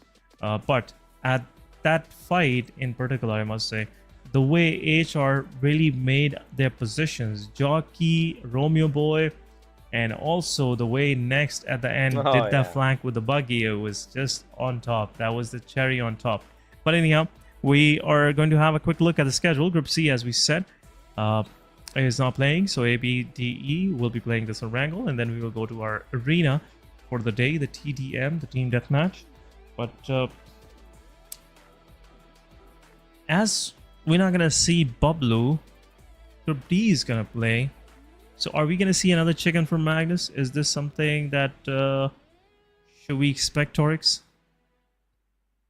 It's a big question. It is a big question, and there is the possibilities, but there is also the possibility that the Star, the consecutive performances that they're shown us in the previous 2 matches, it can be their winner chicken dinner too. But nonetheless, we can see the players once again getting ready. Aegon, 7th Element, Magnus, XGeneration, SRX3X, the Oxy Team Tough, but there is also the Team Star, and you can see once again the 4 players of the Team Star ready for the bronze and the actions. With the plane taking its flight, we are finally in our 3rd match, and as then just look at the similarities. Once again, Remorks just like plane line going towards the Stalwart. It is, I'd say, a deja vu at this time, because it's once again the same plane line, but the circle is what's gonna make the difference this time.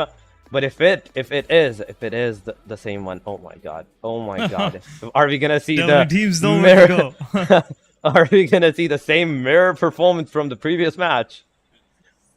Yeah, that would be interesting, because if it's the same circle, yeah, sure, every team would know where to go. They're gonna hold on to those compounds where, you know, Team Bublu and Team Star was holding on to for quite some time. But right now, there's been some slight change. Team Freestyle is down south now, because as they were now playing the previous match, yeah, now they are a major threat. They are something that you have to be careful of. So this time around, some of these teams not going to play those strats. And also, last time we saw Team Tough, they really started the rotation early on, and they positioned themselves down south, close to the western edges of Erangel. This time around, they're not going to make that mistake, because in that mistake, they lost a lot of their players in the process. But anyhow, we're seeing most of these teams going to the same location, and Circle is not the same. That's the good thing. But it can end somewhere the same location we saw in the previous match, because Ruins is in there, Gotka is in there. So if the Circle takes the first southern shift, it can actually go to the same location where we saw the end of the previous one. But yeah, that's a different discussion. But Team Star going against Se7en Esports this time around. Skull with an Uzi. Once again, actually take down one of the players from Team Se7en Esports. Player pops up. That's a lot of damage, but no knockouts. We'll go ahead and pick some more ammunition. Rahman with the utility, trying to make Star reposition himself. But Joker on the back lines, really stacking 3 of the players of Star in between the whole squad. It could be interesting, but Daniel, I guess he has some idea that one of the players road, so they cannot actually take that TPP against that broken wall. Daniel repositioning himself will provide as a support to his player Skull with a V. SS can change things around, because this Matic semi-auto. Definitely, this can change things. This can change the whole scenario, because in the longer range, you're not gonna hear the shots of this gun. So definitely a game-changing moment where the players will not have the slightest of idea where the shots are on you. But where's the 4th player of the Team Star? This is the big question too, because right now it's a 3 versus 4 fight. Range. There we go. He is on the shooting range, so far away from his team. And if right now the fight's initialized against the Team Star, it's going to be on, I'd say, they're going to be on the lower edge. Team Star is going to be on the receiving edge because of their man disadvantage. Skull with the Uzi in his hand, Evil Boy with the UMP, and the backline players, Sad Black and Rahman, they have the auto ARs. They are ready for the actions, even for the close or the mid-range, whereas the rest of the players, if you see the composition essence so far, I'm thinking Se7en Esports have a better chance of initiating so far this fight, because of their loot advantage. Daniel, Star Usama, and even the Skull, the 3 position, the 3 big giant compounds that the players have for themselves.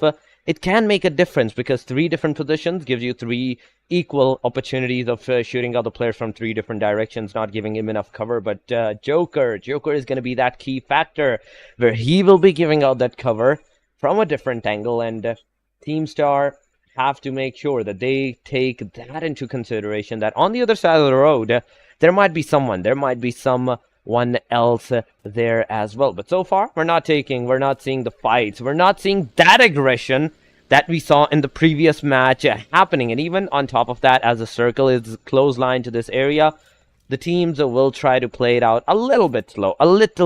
Not that much, but a little bit slow. But as soon as the first initialization is going to happen, the things might overturn. The things might change. Osama with the util, he throws it on the Sad Black, but no connectivity whatsoever. Once again, he's back on his shotgun, but Daniel has a grenade in his hand. He's not going to throw it up. Se7en, I still think in the 3-minute marker, it's not going to be of any fight whatsoever. Yeah, there will be no fight. But one thing that Team Star can do right now is that Skull is not, covered from every side. Team Se7en Esports, he can actually retreat and go with Fury and pick a vehicle, and rest of the whole Star can actually hold Se7en Esports and can retreat. Because right now it seems like a deadlock, it's a stalemate between both of these teams. No fire exchange, no utility exchange, no one is pushing, which means there will be a waste of time. And as Circle is slightly away from Se7en, so they gotta be careful. They can get some more visitors in form of AR, coming from Stalber, and this can get messy for all of these three teams. But Se7en is once again the battling ground for these teams. Both teams, they are not leaving their drop location. Star actually did left for some time, but now they are here to, read back. Right, esports, they are trying to find something. Star is not allowing anything, as they're not making any mistakes. I've never seen this kind of calm and composed Star before. Ooh, that is one thing that I totally agree on. But because that in the previous match, Team 7 Esports were on the receiving edge against the Team Star, I think there is that pressure on the Team 7 Esports as well, that they have to take their revenge in this fight, in fact. And because of that, they're not making those small mistakes that we usually see the teams do, that they go for that push, they get tired of the wait and just straight up push against the team together. We're not seeing that, and they are playing it same to the safe, composed side, the same calm side as the Team Star is doing. And this calm side, I say, is showing that side of the confidence of the Team Star, that they know that the player will be forced, the other team is going to be forced to come straight for their direction, in fact, if they want to get inside of that circle. And there we go, it's happening. It has started as SatBlack gets taken down. In fact, SatBlack was on the driving seat, the back seat. Evil Boy gets taken down. Osama has a shotgun in his hand. Now the initialization has been done by the Team Star. Once again, they can make sure that they make it a complete execution against the Team 7 Esports right now. Black is on the low side of HP. He's super low, and judging from his speed, I think he is also somewhat getting some ping issues on this guy. But Osama, he doesn't have an auto gun. He is only forced with M16A4 and a shotgun in his hand. But the first circle is also closing in. The player of the 7 Esports, Evil Boy, is giving out the revive to SatBlack, and there we go. Both of the players are back on their feet as a 4 resetting match. Skull takes down Evil Boy, the same guy that gave out the revival to SatBlack. 7 Esports once again on the receiving edge, but now the circle is also going to be a big disaster for the team. This will mark that 7 Esports might be either forced to retreat at this time from the back lines, or the Team Star might be going straight up for that aggression. As Daniel with the utils, he's throwing the smokes, he's making sure that the cover is there before he pushes forward. But Joker, he gets taken down once again by the circle. There was so much damage by the hand of Fury that he was forced to take down from the circle. But look at that, one player down from the Team Star. Osama was eliminated. Daniel is super low on that HP, but he takes one player down, finishes the player off, and right at that instant, 7 Esports also takes the initiative against the Team Star. Star's also on the receiving end as the fight goes to a 1v2. We are seeing the peak fires, and Fury takes the final nail in the coffin on the Team 7 Esports. Gets the 4 players, but at the cost of one of his own teammate. But Se7en, that's not just the only fight that's happening. On the other side, XGeneration has also took down 3 of the Team AS's players. Yeah, it's kind of, I would say, a quick fight happening between both of these teams. We saw XGeneration and AS going against each other last match as well, this time around as well. But look at this, AMZ gets not in the process. At the same time, we saw Team Magnus Esports, 2 of the players are pretty much knocked out now. Se7en is low on HP, but Rahman is there still waiting for that revival. But one more utility goes in. Se7en still getting some more chip damage, but AMZ XH2 is not backing off. Position has been revealed. Rahman is giving out the position of Magnus Se7en, and this will give some time to the players of AMZ to actually close on and revive their fallen comrade. And once Rahman is up, it will be an interesting fight, because Team Mag also reviving their player, but in the kill feed, HR goes against Team Stars, taken down. Team HR taking down 2 of the players of Team Star, and looks like Team HR will flush things off, and it will be an end for Team Stars. Team Star down to last man standing, and HR have 2 eliminations to their name. Both of these, 3 of the players from HR are low on HP because of the play zone. Still, It is happening. AMZ on the other side, they have Resman and they have the control of Ruins once again. But one of the player from AMZ XH2 is pretty far away. Even if Magnus Esports they decide to aggress on further, this player from far won't be able to provide any cover.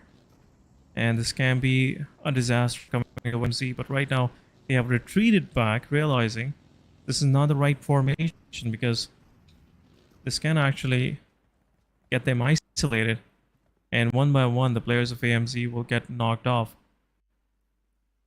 Second drop. MG3 light machine gun is on the way. Ready to be put the hands on by any of these players. Right, the kill on the last one standing fast takes down Thug with a mini 14. More seconds to go. Another stage number 4 will pop up. But R70 is happening. Divines take down Shamir. Buzzard is also knocked out. Pegasus is down. Still have only one player knocked out, which will be eventually getting reviewed. Last man from Team RD. Pinkman is still standing. One nade coming their way. Still, it's not going to do much of the damage. Magnus Troll to take care of Red Death, and Red Death is out on 15 spots. So after 7th element, Red Death also make their way out.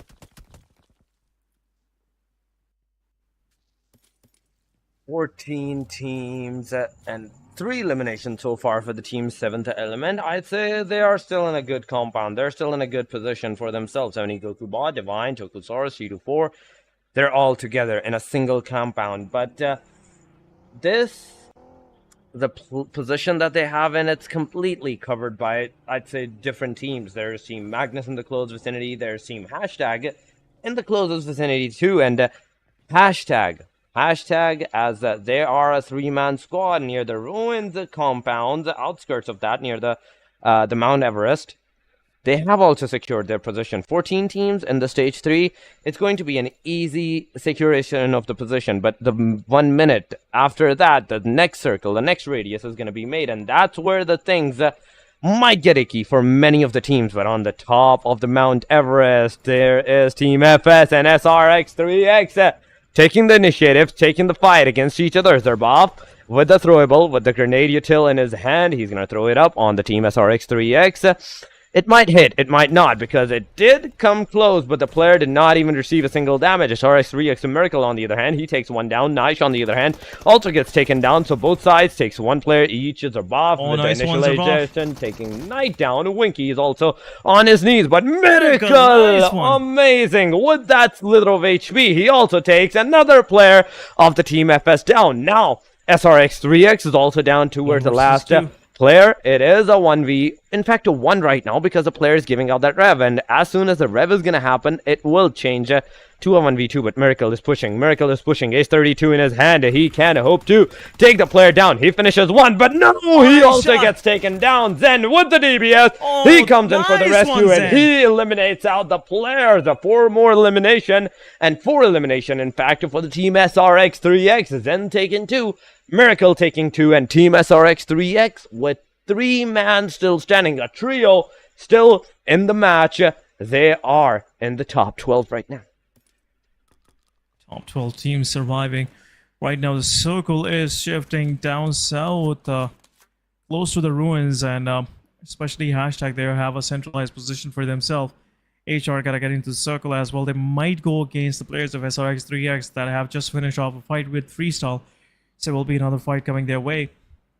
But Aegon and Oxy, they are going against each other, but Oxy with an outstanding, once again, rotation coming from their IGL. I must say, I'm really liking the way Oxy is positioning themselves down south in the circle, but they will be in the open and will confirm the elimination on the player of ASAS is out. We are left with top 11 teams, but HR slowly and steadily making their ways in from the northern side. Team Tough also in a big split, 2-2 split, and waiting for 52 Esports to make the cross, and that's what 52 Esports is doing right now. But there you go. Looks like 52 Esports have one of their players knocked out on the crossing, and now 52 Esports might get some more utility being dumped their way from the side of Team Tough. right now. HR slowly and steadily closing in. They have the edge of the circle to their name. Nothing to worry about. Their back is clear. Aegon Excite is down south. Might try to third party in that fight if HR goes against Team 3X. But on the eastern side of the circle, XGeneration trying to make their way in. AMZ and Magnus Esports can pinch them in between. But Se7en Esports, they will be gatekeeping Oxy. Oxy have a circle for themselves. But in the kill feed, Romeo Boy takes down Miracle. Team 3X will get one of their players knocked out. And Boy will confirm the elimination right away. But at the same time, fight is happening, still happening. It's a 2 versus 2 now. Kill feed, Team Oxy getting some damage from players of Aegon Excite down south. But Magnus Esports going against XGeneration, Thug getting some damage from Zebayan. But confirmation comes at way. I'd say still, this is a hard circle, in fact, for every single one of the teams. And going in the ruins not only gives a slight edge to the teams that are already have their position secured because of the broken walls, the broken, I'd say the areas for the place, but Magnus and Team XGeneration, they are the only two teams right now with, I'd say, a good cover and a good position where they can not only give cover to the players, but at the same time takes the initiative on many different teams of the players. But into the kill feed, there's also Team 52 Esports against the team Tough. It is happening. Tough losing many of his players. One player knocked down, finished off. The second one on his knees, and on the bleeding side, Tough will be left down to the last player. But in the ruins, there's not one, there's not two, and there's not three, but 4 teams into the close vicinity. But 7th Element, they're in the back lines, and they're kind of close by to yet another team. But right now, the fight is happening against the Team XGeneration and the Team Magnus, as Magnus Rollin cooks up a grenade. He might be able to take one player down, but no, it's not going to hit the trajectory. It's not going to hit the player up at the time. Second grenade's also making its trajectory, not going to hit anyone. Psycho still in the save. Drawlin now finally pushing forward with his grenades. He takes Psycho down on his knees, and there we have it. Now, good smoke, Team Magnus is going to have the upper edge against the team, but Amin's XH2E, they're the one, I'd say, a boulder that can keep them at bay, that can stop them right at their path. But Alpha Boy, he gets eliminated. Psycho's elimination gets to Drawlin, and with that, 2 more elimination points to the Team Magnus's name. XGeneration now have to move in the circle. Thug being the last guy, last player hope for the team. He's outside of the circle. He's receiving the damage. Anywhere that he go, whether it's the northern region, there's the Means XH2E. If it's the southern region, there's the Team Magnus. If he chooses in between, there's both of them. There are both of them there, but in the kill feed, it looks like Team SRX, they have some hold on to the players of HR. Joki Boy gets knocked out. Thugs also gets confirmed, and Rahman from up high will take down XGeneration last hope. But again, it's over for XGeneration. Top 10 teams. We are left with top 10. And looks like Team AMZ will have some hard time on their backlines because 52 Esports have joined the party as well. They have left their side where they were in kind of a pickly situation with Tough, and they took down 3 of the players of Tough. Now 4-man standing, 52 Esports is there. Zen will confirm his elimination, and Zen with this elimination goes on to domination. But there you go, Oxy Hunters take down Fallock. They're trying to do a ringer rosies around that Fall player. And we'll confirm, but Oxy getting some damage. Tears also get confirmed, and on 10th spot, HellRaisers with 3 points to their name, marking their end in this match. Oh, look at that. Oh, what a spray from Muslim, takes down Endless. Now Oxy is in a bitter situation right now. Icebreak with some shots. Take down one of the player of 7E with himself. Will take one of the players of 7th Element as well. Maybe, not for sure, but Gokubot will get revived. Divine will also hit himself. And 7th Element have the southern side to their name. A good southern side, I'd say, yes, and right now in the name of 7th Element. But in the close vicinity, there is also the Team Aegon Blade cooking up some grenades, and it's gonna hit not one, but two of the players of the Team 7th Element, T24 and Goku bot on his knees. Tokusaurus near the vicinity. He's also cooking up with some grenades, but IQ coming from the back. It is going to be a wrap, and he takes the player down with the car elimination. And just look at that. The cavalry arrives. The player gets pummeled at that time. 7th Element last on their player, down to the last player, in fact. But Aegon, look at that. It is a great start to the Aegon's aggression once again, with 6 eliminations to their name. On the other side, Magnus and the team of Means H2E. It's happening once again as Magnus pushes forward. JD gets taken down from the back line. There is also the rest of the players giving out the cover, but Zebian, you're super low. You need to heal, but no, he pushes forward and return Maxi. S12Ks hits on the player and pummeled him down, eliminating him. JD being rescued right from the brink of death. This is the stage 6, and there is only 6 teams left with 17 players. 7th Element with a single player, SRX with 2, 3 for Hashtag and Aegon, but 4 for Amines, XH2E, and 52 Esports. As means XH2E took care of Magnus Esports, now 52 Esports have their focus on them, because now they are posing a threat, because right now on the northern side there is no one on the back lines of 52 Esports as for their information, but it is really posing a threat right now for these lads. So they gotta think ahead of AMZ if they want to take care of them. But no, it's just a matter of a few more moments where Team AMZ might go into a fight, an uninvited fight against Team AMZ. AMZ have captured some part of the circle, but now Team SRX from the back lines trying to close in. 52 Esports, one player is pushing forward. Knight will take one down. Second player will try to go for that, but Knight will take down the second one as well. It's almost down to 2 versus 2 now between SRX and 52 Esports. And as I was mentioning, they thought their backline was clear, but not anymore. But feed hacker gets confirmed, and AMZ gets some time for themselves and will confirm the remaining 2. It's over for 52 Esports in just a blink of an eye. Team 52 is left for the lobby. We're down to top 5 team. AMZ with 8 eliminations with their name. SRX with 10 eliminations. Looking outstanding, but 7th Element, they won the last one. Got wrecked with a buggy and pretty much got rolled over. Team Aegon Excite really feeling themselves. 3 men standing. This team is really making it inside the circle. And now they are trying to scout the place where AMZ XH has been holding on to. IQ was trying those shenanigans with the Bucky, but right now looks he has to go for the spray, and he's unaware of the situation where Rex is already providing cover. Team Aegon Excite might lose another player of theirs, but Aegon Excite 2-1 standing. IQ will get flushed. Backline SRX 3X takes down 2 players of AMZ. What is going on? Zen and Knight. The way these guys are playing looks like these guys have something going on for them. But now Rex is out. Team SRX, they have taken down 2 of the players from Team AMZ, and now they're posing a match. If Zen have a vehicle, I would definitely recommend Team SRX 3X need to push forward and confirm the final player as well. But AMZ is in the shambles now. Last one standing, trying to get something. Zen Rahman will confirm.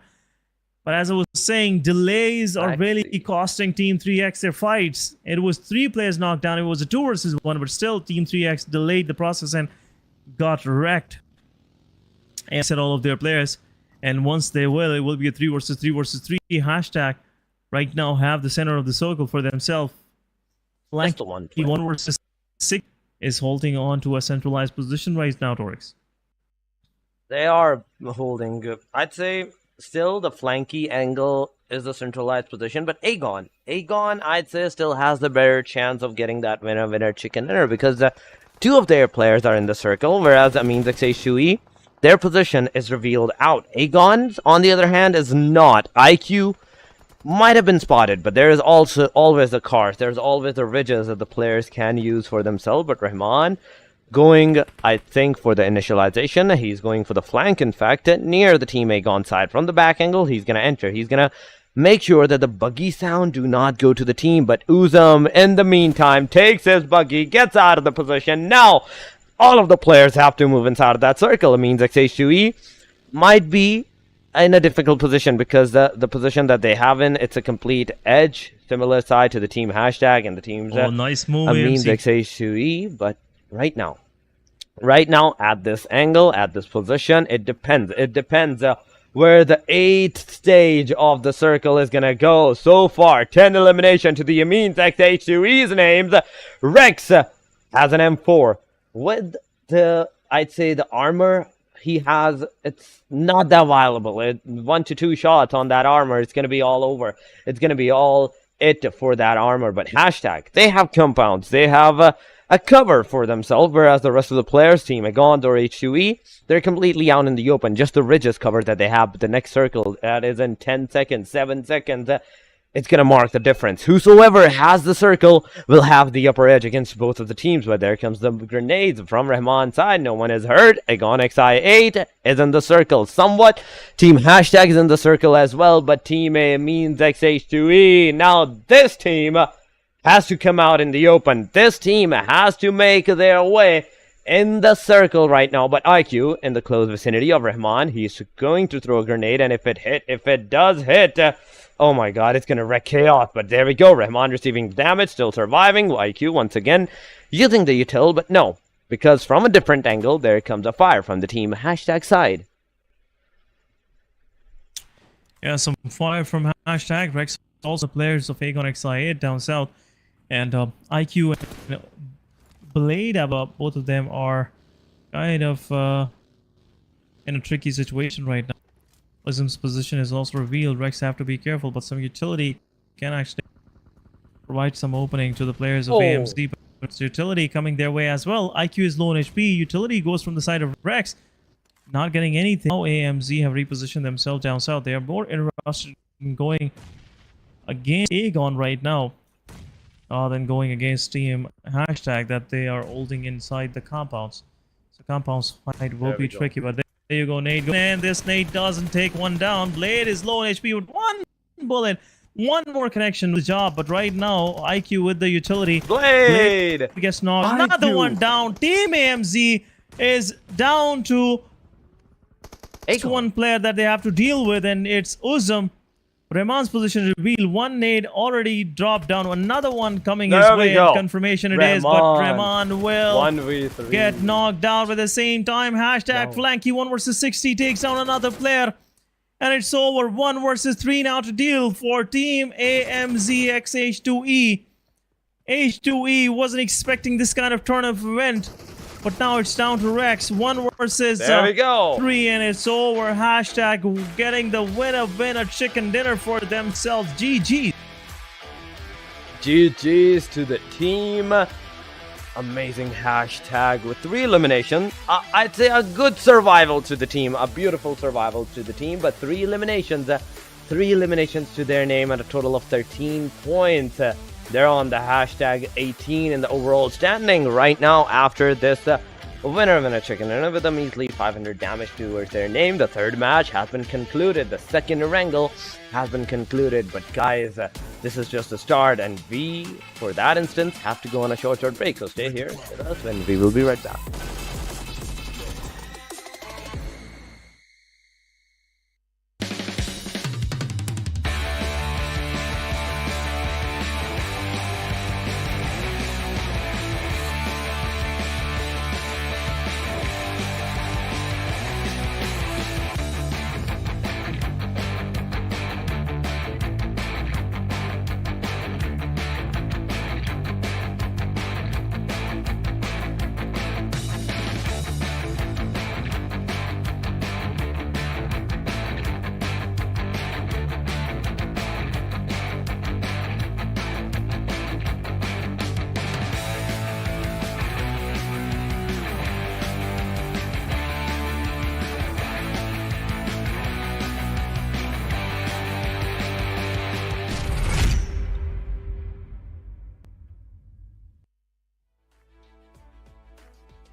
Welcome back, guys, once again to PMPL Pakistan 2023. This is your host Se7en. With me, it's Torix once again after this break. But welcome back, Torix. We just witnessed an outstanding display of skill from the side of AMZ XH2E and the right moment, right strike from Hashtag. The way confirmed the final 2 eliminations and took that chicken dinners out of the hands of AMZ. But what an outstanding performance coming from the side of AMZ, I must say. GG's.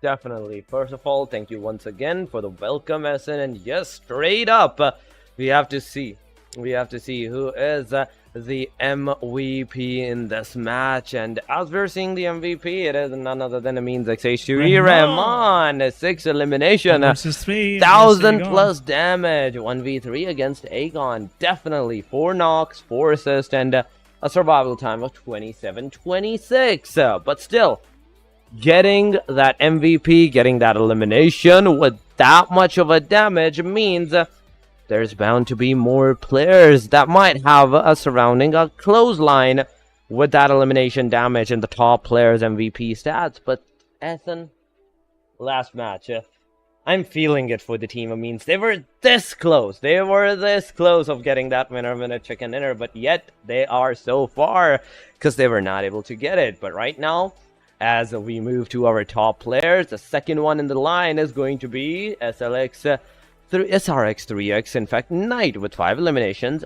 580 damage. Once again, Team Ameen's XH2E, Maxi with 5 eliminations, 448 damage to the player's name.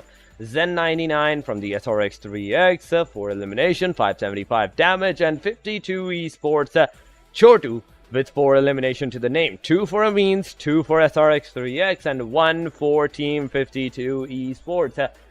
A good combination, I'd say, but match ranking, it's on our screen. Ameen's XH2E, there we have it. 19 total points, 13 straight from the elimination. SRX3X with 11 eliminations and 15 points to their name. Hashtag with that winner chicken dinner and 13 points. Aegon right behind them, 12 points to their name as well. 7th element, 8, 52 with 7, 5 for the team Magnus. And on the hashtag number 8, there is a HellRaiser with 3. But second charts not looking that good because from the bottom line, AS, Freestyle, and Red Death so far hasn't secured an elimination or even a single point in this match. Tough and Se7en Esports got 1, 2 for Oxygen, and 3 for the team Star and XGeneration. Yep, 3-3-3. It's been the game for some of these teams, you know. They didn't get much for themselves, but let's move forward, guys, in our today's broadcast, where we are heading into our TDM, the arena match number 4 for the day. But technically, it's the only TDM, so we're not going to classify it as a match. But it will be Team SRX3X going against Team Red Death. Red Death took down TG, and now they are facing Team SRX3X. Xiaomi is on our screen, and here we go. We are about to get started. Timer on your screen, guys. 10 minutes time, and gotta be quick and gotta be precise with your shots. But Pegasus. Oh, there we go. Hitting himself. Shahir gives the first elimination. Xiaomi with the AKM takes one down, but Pinkman right away traded out with Ozefa. Pinkman gets traded out as well by Knight, but once again 1v1 is happening. LQ guy from RD gets stared out. 5-2 it is. 5-3 again. Some back and forth trading happening. 5-4. SRX right now have the lead of 1 point, but right away Team RD will equalize things, and Pegasus with the 2-0 to his name. But right now Team RD, they are still on the back lines. They're not pushing forward, getting a lot of damage. Xiaomi gets knocked out with a lot of his health get low with the utility, but now it's confirmation once again. Red the first time getting 2 kills ahead of Team SRX3. But it's a 1 versus 1. There you go. Zen takes down another one. LSU boy from the back takes down Zen. It's 8-8 and is going on an equalizer. It is right now going on an equalizer. 8-8 for the both team, but SRX3X takes the initiative once again. With the utils, with the fires taking 2 players down, but Red Death catching up right at that instance, make the fight, the debut, a 10-10.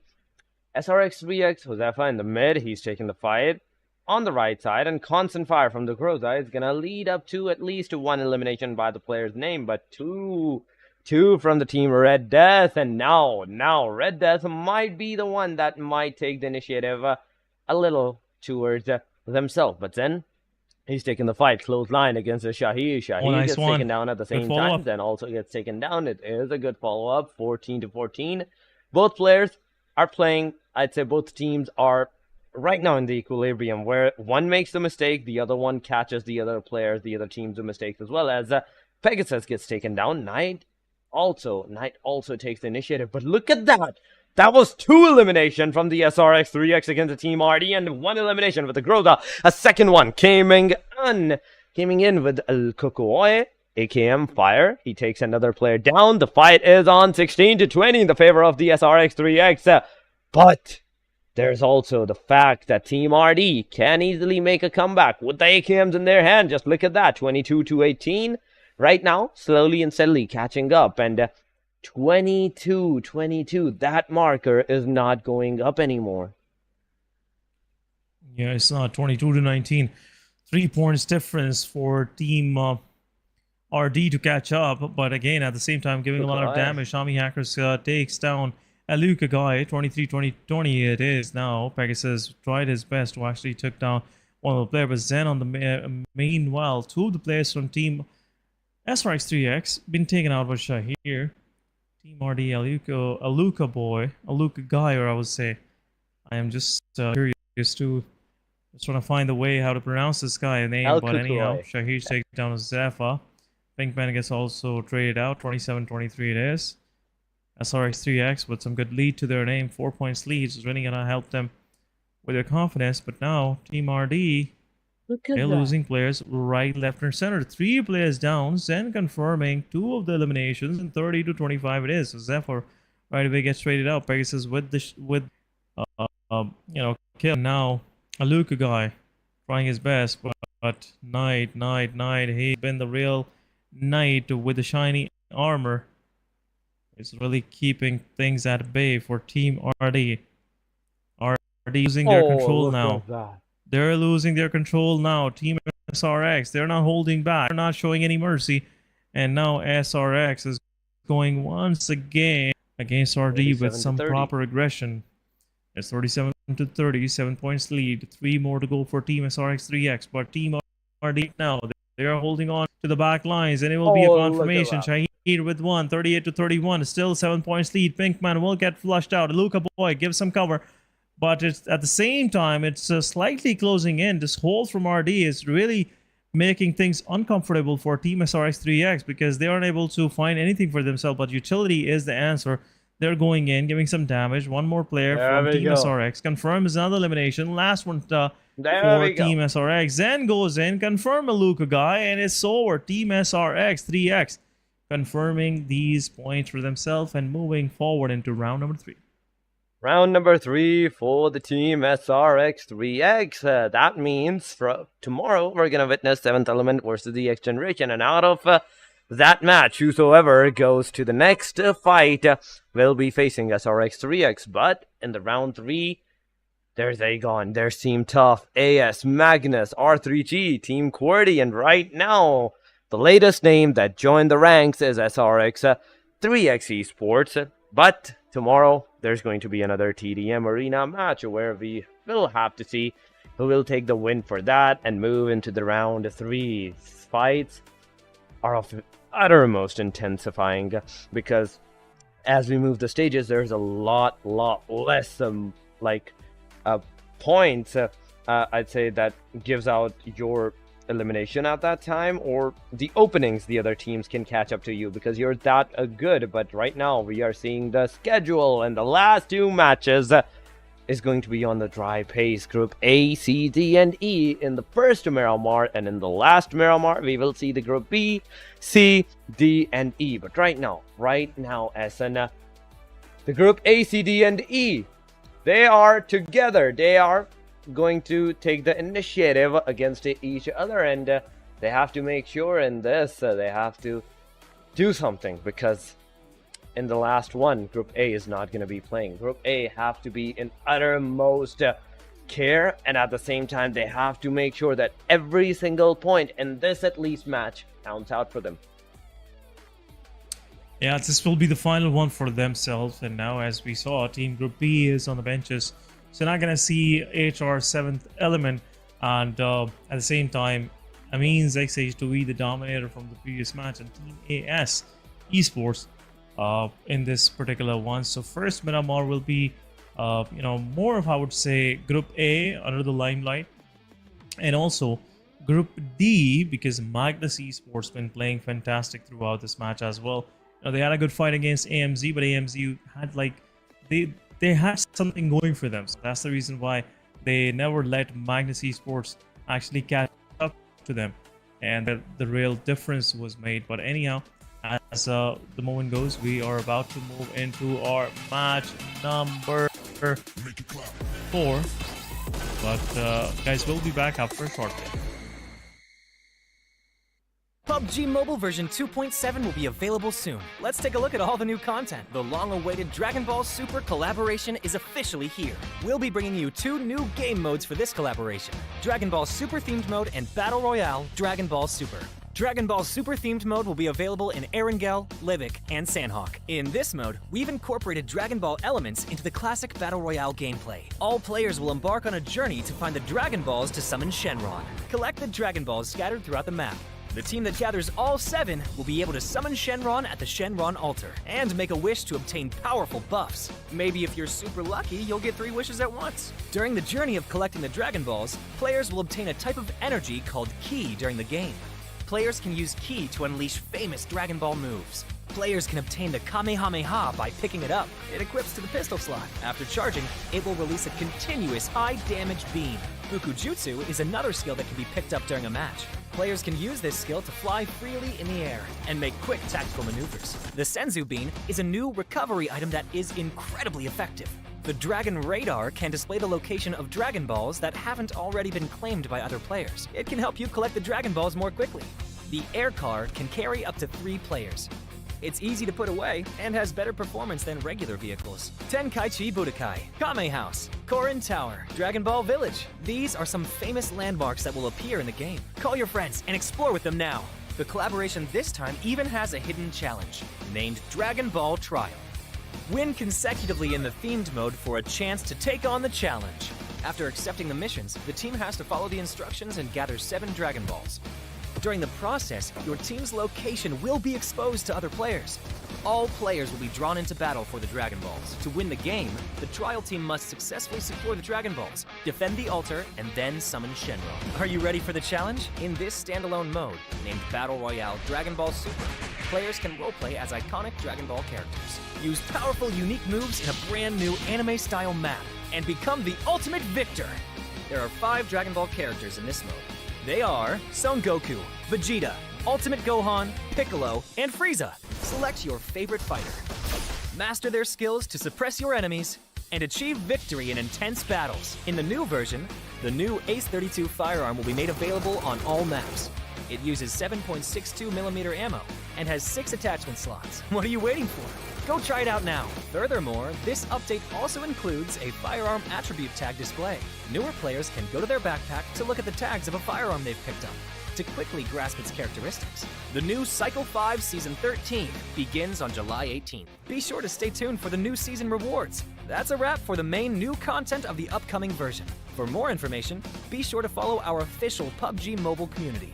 Winner, winner, chicken dinner. See you next time. Battle Royale Dragon Ball Super is now available in PUBG Mobile. In this new gameplay, you can do battle while playing as Dragon Ball characters. Let's get to know them and their skills. Son Goku's standard attack is a barrage of Kidan. Its damage output is reliable with an average rate of fire. It's crucial to find the right time to attack. In order to make this a bit easier, Son Goku's charged attack is a continuous Ki blast, which can be charged up and fired to attack enemies. At the same time, Son Goku has a special movement skill that this is great for mounting a surprise attack or to escape a dangerous situation. It can be stockpiled 3 times, allowing it to be used in quick succession. Get to know these moves and you'll be one step closer to victory. Similar to Goku, Vegeta's standard attack is also a barrage of Kidan. It has a faster rate of fire, but the Kidan travel a bit slower. It takes a bit of prediction to accurately hit enemies. However, Vegeta's charged attack fires a bunch of Kidan, which deals small area damage to the target. Vegeta charges up with energy when he hits enemies. Once fully charged, Vegeta can release all the stored energy at once to deal massive damage to an enemy. If you wish to fight at close range, then you have to try Ultimate Gohan. Ultimate Gohan's standard attack is a rapid flurry of Kidan that can deal a ton of damage while up close in a short period of time. When you're surrounded, Ultimate Gohan can use his charged attack, which is a powerful single Kidan. It needs to be charged up first, but it will deal a lot of damage to anyone caught in the crosshairs. It can decisively end a battle during pivotal moments. At the same time, Ultimate Gohan also has a special skill that generates a protective barrier around himself. The barrier can block 500 damage and protects from all incoming projectiles while in effect. When the barrier takes enough damage or the time runs out, it will dissipate on its own. Piccolo's standard attack deals high sustained damage. Its damage even increases the more it hits in a row, which will really test your aim. Furthermore, Piccolo's charged attack can snipe enemies from a distance. He can zoom in for this powerful single-shot attack, leaving enemies with no place to hide. Even if you miss, it's no big deal. Piccolo's special skill is a powerful dash that can be used to close in on enemies, even those in the air. Another close-range fighter that's worth trying out is Frieza. His standard attack is an elongated Kidan that's easy to hit enemies with. Use his charged attack to throw a huge spherical Kidan. Positioning and timing are key. Frieza also has a special skill for controlling the battleground. Select a location and he will leap into the air. Then after a brief pause, smash at the location. It damages anyone that's hit and sends them flying. So that's a quick rundown on all the characters' moves. Come join the intense battle with Dragon Ball characters.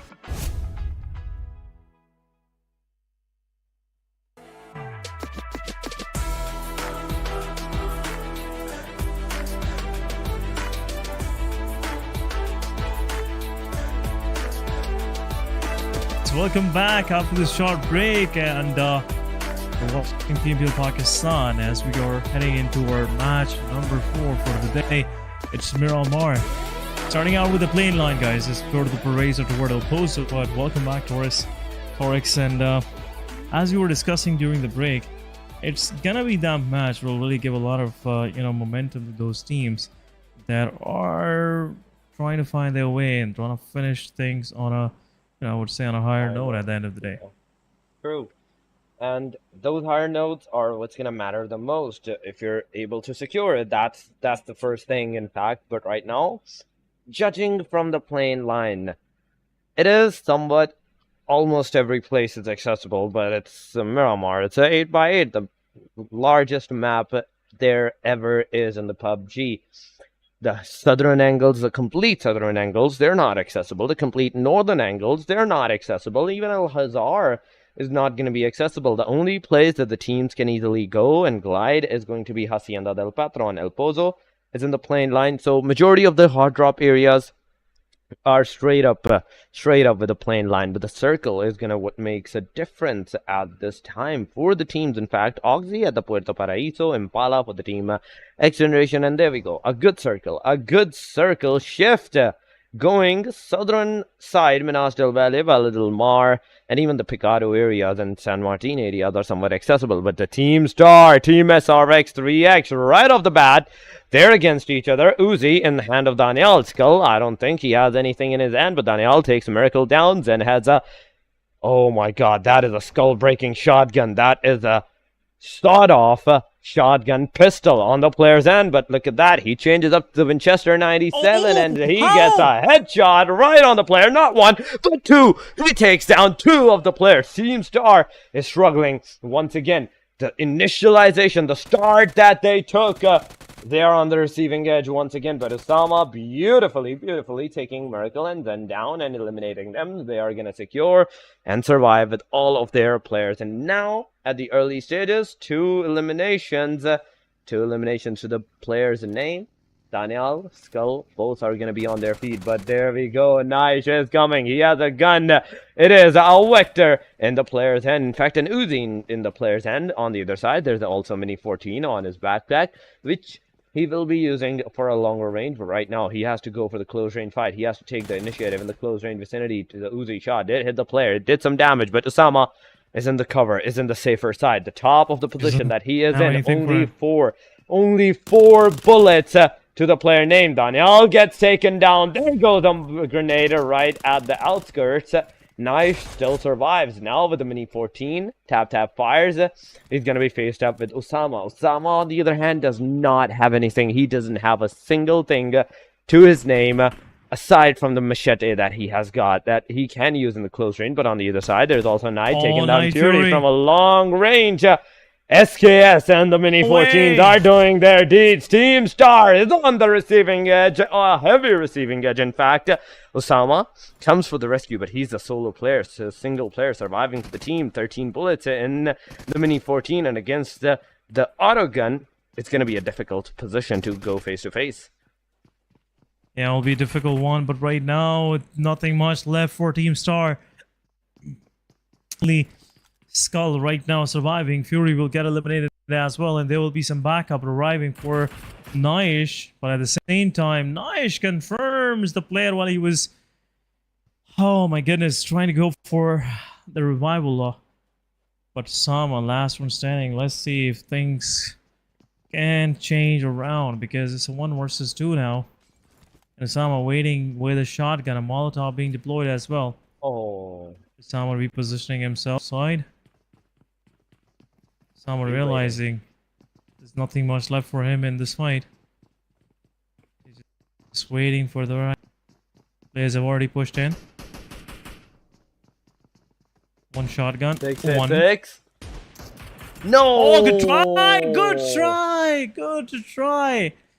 3x Naish at the end being the savior for 3x, but what a fight between both of these teams with very less of available arsenal. Still they be able to fight for this long, but Esports, they heard the shots and they probably pull over here and finish things off for 3x as well. Some early exits going for Team Star this time around. So far, I'd say the team completely overturned the situation against the Team Star, and where the Team Star initially took 2 players down, they took the complete squad, the complete team down on the players. But right now, the circle has formed once again. It is on the southern edge, where Hacienda del Patron is outside of the circle, where 2 teams are right now together against each other, Team QWERTY and the Team Hashtag.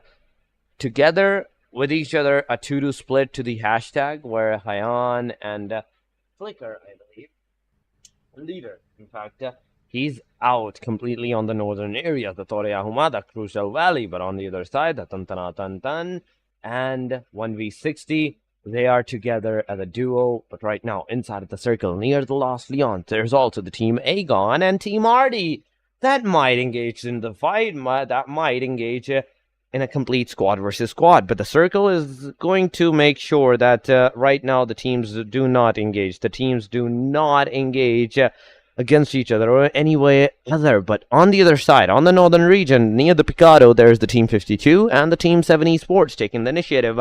SRX3X in the close range vicinity. They also have the chance to a third party in the complete scenario, but right now, Sad Black is on the receiving edge. He is down on his knees, and no revival will be coming out from the player. No revival will be coming so far. Hacker is on the receiving edge as well, because the second player gets taken down. Oh my god, Team 52 Esports also losing 2 of their players. At this point, Team SRX3X with the 2 players down, they are also surviving the circle, but the first circle is going to be crucial. But the first stage shift is in fact going to be crucial. 1-4-1 at the southern angle, R3G at the southern, Team Tough in the almost dead center of the circle. 52 is also in the somewhat dead center, but QWERTY from the north, they are coming on the Se7en Esports, and Se7en Esports, you have to see if they are going to survive, if they are going to hold out that position, or they're going to take the initiative against the team. But right now, we are witnessing majority of the teams making sure that they take the circle to the uttermost priority. The uttermost priority that we are talking about of the circle is in the dead center. They want to make sure that as the first circle closes, they are somewhat near the dead center of the first circle, where they can survive, where the next circle might be onto them. But so far, so good. No one is going to get engaged into the fight. 1-4-1, Team Artie, Team Aegon, Team Tough. Even though we can see from the long distance in this satellite view that the players might be close, as we zoom in, we see that it might be a difference of 2 to 3 buildings that the players might be situated at. But 1-4 Aegon XI8, IQ He did some heat markers. There were some heat markers near the team Tough against them. But no initiative, no connection has been done out on the players in the circle. The second stage not only is a really small over radius towards an eastern region, but also it is that small that these 15 teams are not going to be able to secure out their position in that. Rollin, like rotating right now in his buggy alongside of his player. There's Foster, there's Beyond, there's Finisher. But Finisher doesn't have a car yet. He doesn't have a car. From the back line, there's also the team QWERTY, 52 in fact, that is closing line on the players. 3 players from the team 52 Esports. Hassan is in the closest vicinity. There's also Walud. There is also the other player, that is Osama, at that vicinity. Hassan taking some damage. Finisher at the same angle. He has a good position. He can take the close 1v1 and a close complete squad fight against Team 52 Esports, but they want to make sure that they are at the upper edge in the fights. They are at the giving edge, not the receiving edge, because they don't want to receive the damage. They don't want to take the knockouts and the elimination on themselves at this early stage of the match. 52 on the other hand, as they have lost one of their players, it's going to be a tough situation. It's going to be a tough decision for them whether they want to take the fight or not. Se7en stopping, leaving his car out in the complete open. On the other side, there's the Se7en Esports taking the fight. 52 versus the team Magnus is also happening as Se7en takes one player down. Rahman is on his knees by the hand of team Tough. Se7en shooting at Hassan, taking almost him down because he was already knocked out. That shot, if it had connected, it could have been end for Hassan, but no. Se7en is going to make a comeback in this match. No, he's not going to be able to do that because as he is coming in the vicinity, as he is coming in the shack, he gets plummeted by the hand of Se7en, and Se7en confirms him up as well, getting the second elimination for the team. FS on the other side, into the back vicinity near the team 52 Esports. They're not taking the fights. They are not against the team Magnus and 52. They're not making the same mistake as the team 52 Esports did. They are staying their separate ways right now. But airdrop has been looted by Recon. Recon not only recon the airdrop, but also looted that. QWERTY in the backline. We can see them taking the positions of the top of the mountains, but where the fights are headed, where the fights are situated, this is a bigger question. Right now, we are seeing a Black focusing completely on his game. His eyes are set on the prize and hoping to spot out the players, as Vinky is also trying the same thing near the team QWERTY's vehicles. They're trying to find out the cars and if the players are stopping. But as we see the satellite view, we can see the second stage also closing up. This one might go in a dead center, might go in the Lost Leon, and if it did, it will be of a help to many of the teams, and it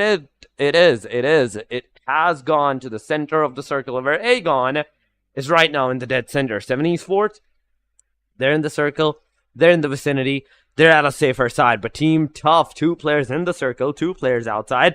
The one outside are going to be faced not only just with the team hashtag, but there is also another team, SRX 3X, that might take the fight, but Team Tough, they're taking the fight against the team hashtag, taking not 1, but 2 players down from them. Flanky, 1v60, has also been eliminated. He gets taken down. Team Tough with a 3 eliminations to their name. They have the circle right now for themselves. Outside of the circle, there's also another player that is on his knees and can be a potential elimination, can be a potential 1 more point for the team Tough, but it depends when that player is going to be eliminated. So far, Team Tough is looking headstrong, is looking good and strong in this match. With 3 elimination, all the 4 players alive. 52 outside of the circle, FS outside of the circle, but the rest, 13 teams are in the circle, are outside of the blue, but look at the kill feed. Hashtag has been eliminated at the hashtag number 15.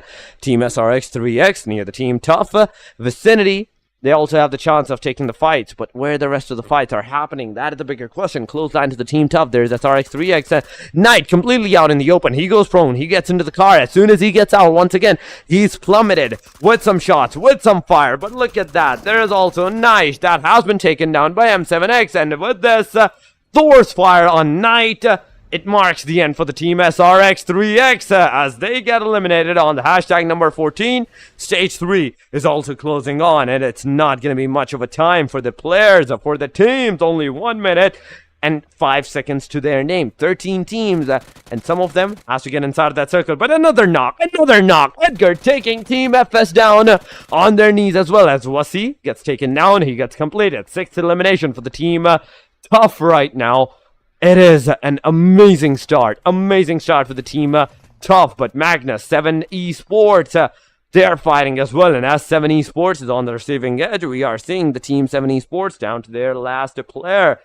The other teams that are down to their last player is Team 52 as well. FS on the last 2 players. RD also receiving some shots as one player gets taken down. He's bleeding out. But Aegon outskirts of the Los Leons. They have a good position. They have a good chance of also taking the fights, also taking the initiative against the players. But right now, Aegon is playing in a more safer side way, in a more secured way, because they want to give out their position. They want this match to be the winner chicken dinner for themselves. And as this is the last match for today for the Group A, in which include Team Aegon, they have to play sensibly. They have to play with a little bit more sensibly than the rest of their matches, where they have to make sure that each and every single point counts. But look at that. A Molotov, a beautiful Molotov, but from the Edgar side, taking one more player from the Team FS. Winky this time around is on his knees and finished off, leaving Black as the final hope for the team.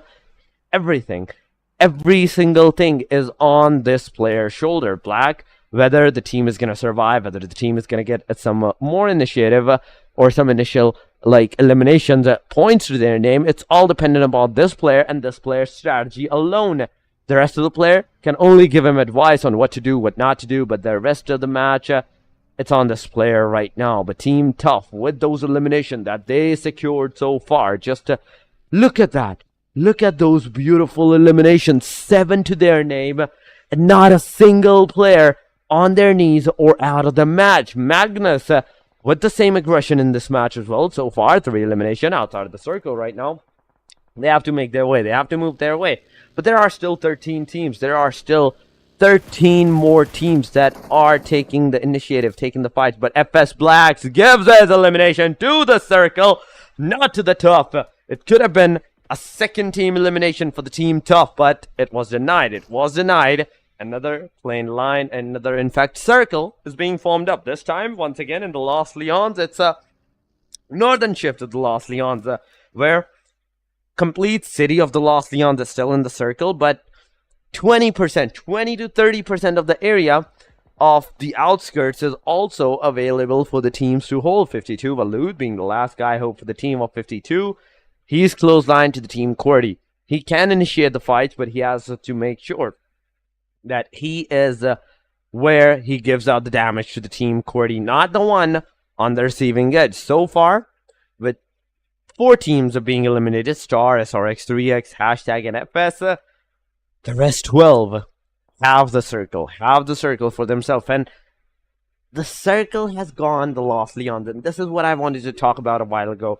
Los Leons is such a vast city that at least 3 teams can easily hold out their position, easily secure their position, no matter what the position that they're given on. They have the compounds, they have the position for themselves, and it's not the matter of how you can survive, it's the matter of how long can you survive for the team. But right now, Team RD and Team Oxy, they're the ones at the southern end of the Los Leons securing their position. At the hard southern side, there's 141 and R3G, that is taking once again the initiative, SN, and 141 is on the receiving edge. Oh my goodness.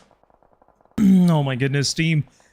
141X Bob Lou getting third party as well from Megan XI8. IQ is really giving them that damage, something, your nightmares, catching you. And this time around, 141, they weren't expecting this kind of pressure coming from the side of Bob Lou. From the Megan XI8 from far away, and it's over. Team 141 down to last man standing. Noki is there, he's waiting, and one strike of the utility will do the job, will do the deed for Team 141 Bob Lou. It will be an early elimination, but anyhow, it is what it is. There you go, Noki going for a 1 versus 1. Utility in the hands of the players of Team Bob Lou. He heard it. Push back the player of R3G. He's been carefully asked for some support on the back end. Se7en is there with an M762. Say this gun gives you a lot of damage, but it gives you some I would say some shake to your soul as well. Noki once again going in. There's been third parties happening, and there you go, some push inside of R3G. Se7en, and it's a confirmation. Noki gets the kill, and Team R3G opening up their accounts in this match. But Aegon, they have that angle, and R3G gotta be careful. They cannot stay there for quite long, and this extra care will keep them a 4-man intact squad. But RD, another team for circle shift, so they can actually give some to the players of R3G. Just want to see where is exactly Aegon on that map, which is giving them this kind of angle where they confirm those eliminations on the players of team 141 Bubble. I'm still curious how they managed to do that. Anyhow, they did it. Se7en Esports on the other side, down to the last man standing. Joker it is. Close by to the players of Team Tough that are trying to get from the western side of the circle. They're trying to make their way in. Right now we're about to get into stage number 6. Is closing in, just 1 minute and 23 seconds. Aegon on the other side, going against Magnus. Magnus, one of the players from Aegon, and also in return got one of their player knocked out as well. Now it's time. Well, now it's time for R3 RD. They've been waiting for this moment. They've been waiting for this moment, and now it's time where they will find something for themselves. But Blade confirms his elimination. Foster gets eliminated. R3G getting some edge of the circle for themselves now. But in the kill feed, Team QWERTY getting one of their players eliminated. Team QWERTY down to 3-man standing. Khan gets confirmed. It's Voltrix and Wolverine and Freestyle. Freestyle is deep, right in between the players of TG and 52 Esports. But Magnus is slowly and steadily closing in. We have the Miramar specialist Wolverine on the side of Team QWERTY. So Magnus gotta be careful. A lot of experience on the belt of this player. So you cannot take him that easily. Right now, RD, they're not finding those right angles, Torix, so they can punish the players of R3G. 11 teams are still in this match, even in the stage of 6. 36 total players are surviving, and majority of the teams I can see as a complete squad. It's a big thing that the teams are still pulling off. XGeneration on the eastern angle, SLX in the city of the Lost Leons. QWERTY close line to them, but QWERTY with the 3-man, a trio near the Team 52X of Alud, the solo guy surviving for the team. It's a hassle, I think, because getting out of the compound really will give a chance to Alud to take down the players of the Team QWERTY as well. But Magnus is also entering. They have to be careful on that. But Voltrix taking the vehicle, going straight to Alud's angle. And will he get into the fight is a bigger question, because if he does, there is some more either elimination for the Team QWERTY side, or it is going to be Team QWERTY that might get the elimination on them. But there we go, the players are close line. R3G, they're taking the fight, but Walud gets the knockout and the elimination on QWERTY. Voltrix, he confirms it. Team QWERTY now down to the 2 players, but RD, they're also taking the fight against the Team 52. In fact, R3G, where 1 player, Se7en, is down on his knees, but 52 Esports, they're no longer into the game as they get eliminated. The last guy gets eliminated, and we're down to the top 10 teams. 33 players still in the match. R3G making their way inside of that circle, but look at that, the predictive spray in the windows. It will do some damage to the Pinkman, but Pinkman still survives, throws some smokes, gets the kill, gets the elimination on the R3G, and now RD, the position that they have, they can gatekeep R3G at that time. But look at the kill feed. Se7en Esports, they're taking the initiative, but now, as soon as I said they're taking the initiative, they were the one to be initially taken out of the match. R3D, 420 boy, also knocked out. Look at that. Not only the zone is giving out the damage, immense damage to the players, but there's also the third parties that's happening, the backstabs that is going on. RD right now with 4 total elimination, 4 total players alive in the match. They are going a good start. They are making a good start. RD, on the other hand, with 4 eliminations and a good compounds to their name, they are close line to the team tough, and going outside of this building may help them a little bit, because on top of this building, you might have that particular angle where you need to see the players out. But SLX Recon Noob in the kill feed. Once again, XGeneration is on the receiving end. This is the beauty of Lost Leons, and this is the beauty of Lost Leons. Every single team, these 9 teams, have the compounds for themselves, have a good particular position where they can stay safe and take the fights at the same time. But the team who will make the mistakes will receive the knockouts and the eliminations. Yeah, we're seeing some of these teams really struggling to find, even in this vast city, a place to hide or a place to reside, I must say. Team Tough, another player knocked out outside the zone. Team Tough is on the brinks of elimination. Team RD will take care of that. Buzzard slightly deep inside the city on the southern edge of the circle, where he might go against the player of Aegon side, IQ, which has been waiting for the circle to shift. But let's see which side this circle is gonna go. That's the big question. Right now, Magnus Esports being gate kept by the side of Aegon X8. Aegon X8 have to be careful. Clients are being washed by the players of Oxy and Team TG. Northern edge is now contested by 2 teams. XGeneration trying to make their way in. XGeneration have changed their position. They have chosen a different route into the circle. Same time, Magnus Esports slowly and steadily trying to make their way in. But the real clash is on the eastern edge of the circle, where SLX, Team Oxy, Team R3G, Survivor Boss will go against each other. Good thing for SLX is they have all of their 4-man standing, so against Oxy, it'll be an interesting fight, because Oxy is slowly and steadily trying to make their way in, because they know if they will delay the process, next circle shift will abandon them, and this will be a disaster. This will be a new task ahead of them. But now, Team Tough Thor takes down Pegasus. RD confirms the final one. Team Tough, Buzzet confirmation. There you go, Pinkman and Buzzet clearing out the remaining Se7en and Thor. And Team Tough is out. We are down to top 8 teams. Team RD still have the circle on the south side. It's not gonna be a problem for them. But look at Buzzet, the way he has taken the center of the city. From the rest of the team is also slowly and steadily moving in. The rest of the team is moving in, but look at the kill feed. It's going haywire from now point onward. Play taking not 1, but 2 players down of the team. Magnus XGeneration also receiving some damage.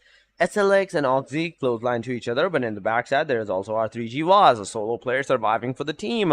This is the 14th match. Group A. This is the final chance for the Group A to shine, because in the next Miramar, Group A will not be playing. It is going to be Group B, but right now, Magnus taking the initiative once again, taking some players down of the team XGeneration.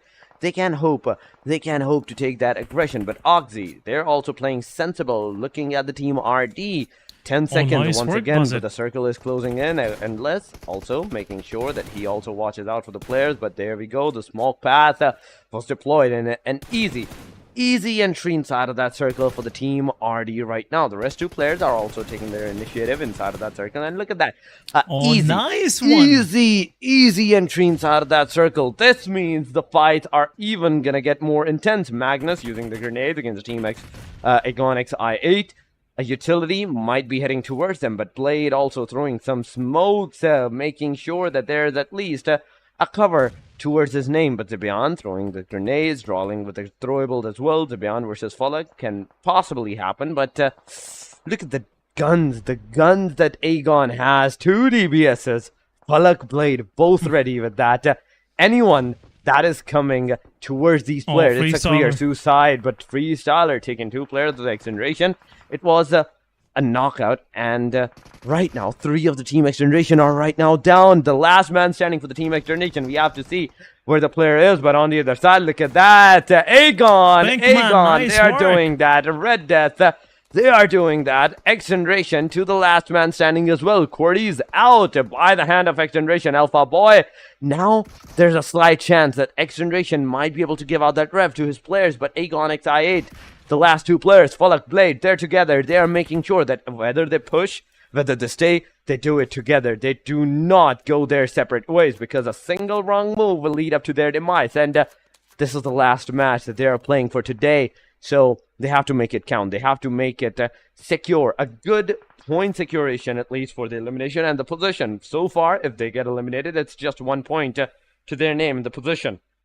Top 7 teams are still alive. 20 players are in the match. Circle, once again, is going to take its shift. Where it will go is a big question, because this is the stage 9 and no one is going to have the circle for themselves. Blade getting out. Once again, moving back in, but into the kill feed. Recon Noob taking XGeneration. Thug. Oh, nice work, XGeneration, as they were once again back on their 4-man feed. SLX, TG, they're taking the fight. Zigsaw is super low. Aegon being eliminated by the hand of Red Death Buzzet and Pinkman's grenade. That were two players that did the nade and the elimination on the team Aegon right at that instance. 5 total teams are surviving. R3G was also being eliminated. SLX versus XG, it's happening. There we go. Look at that. Destroyed with a grenade, knocking even Hunter, in fact, out. Right now, we're down to the last 3 teams. Magnus, Team SLX, and the Team RD. There's so much fights happening at the same time. There were 7 teams, and now in a single instance, SN, we saw 4 teams losing their lives from the teams from the circle. Absolutely. Blue zone is really pressing these 4 teams forward. It's 1 minute and 40 seconds. That's what is left in this match. But utility dropping on the players of Magnus Esports. Rollins is the last one standing, but right now what he's trying to do is he's trying to find any way into the circle. But there you go. That angle is covered.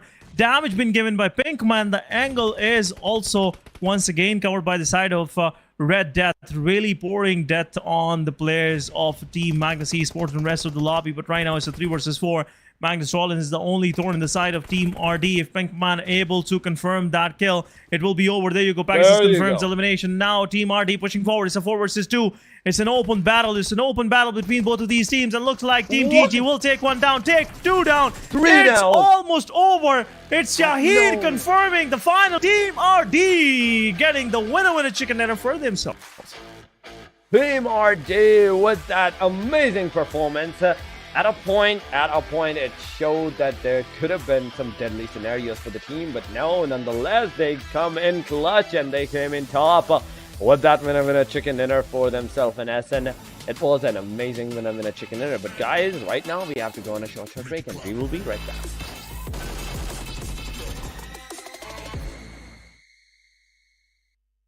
A new 1.6 by 1.6 kilometer map is coming to PUBG Mobile version 2.7. In this map, there are several energy zones where you can receive random attribute boosts, such as increased speed and health recovery. At the same time, lots of supplies spawn in the area. Be sure to grab them while you can. After finding all the supplies in an area, you should keep moving to find more supplies. The fastest way to move about is through portals. Go through one to teleport to the other side somewhere else on the map.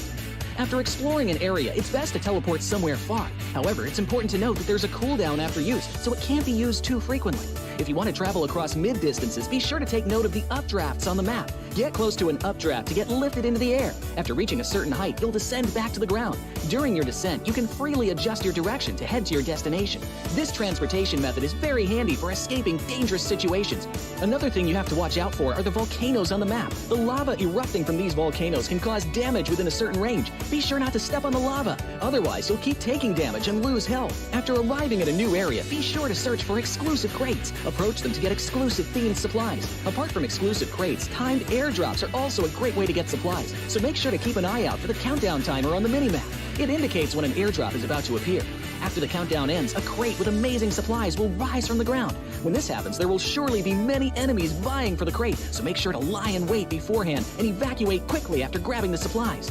If you get injured when going for the supplies, go to the recovery point indicated on the map. You'll be able to heal there. Just run into it to fully restore your health and armor in an instant, just like with teleporting. The recovery point has a cooldown after using it. It can't be used again until the cooldown ends. If the battle gets too intense and you find your teammates eliminated, you can bring them back within a limited time at the towers located on the map. The towers also have cooldown after being used. Each player can only be brought back by a teammate once. Players that have been brought back will directly respawn near the tower that was used without having to jump back to the battleground. Hurry and join your friends in the fight for victory.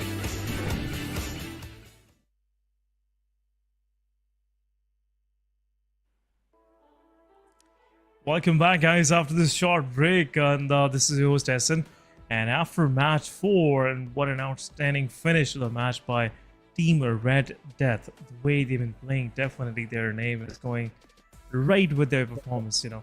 But once again, welcome back, Torix, and let's move toward the MVP. Definitely, let's move straight to the MVP because we want to also to see who is the guy, who is the man for the MVP, and it's none other than Pinkman. 3 eliminations, 807 damage, 4 assists, 2 knockouts, 163 heal, and a Miramar match. That means at least 30 minutes, and there we go. On the clock, it's 29-21 for the player. Good survival, a good win of a chicken dinner for the team, and a good match to the name of the team RD, but the total eliminations are what's gonna matter, because I want to see how many eliminations did the team in total go. But before we go there, we have to see the top player. That's Pinkman, gets the 3 elimination, 807 damage. There's the team Skyline XTG Destroyed with 4 elimination, 523 damage.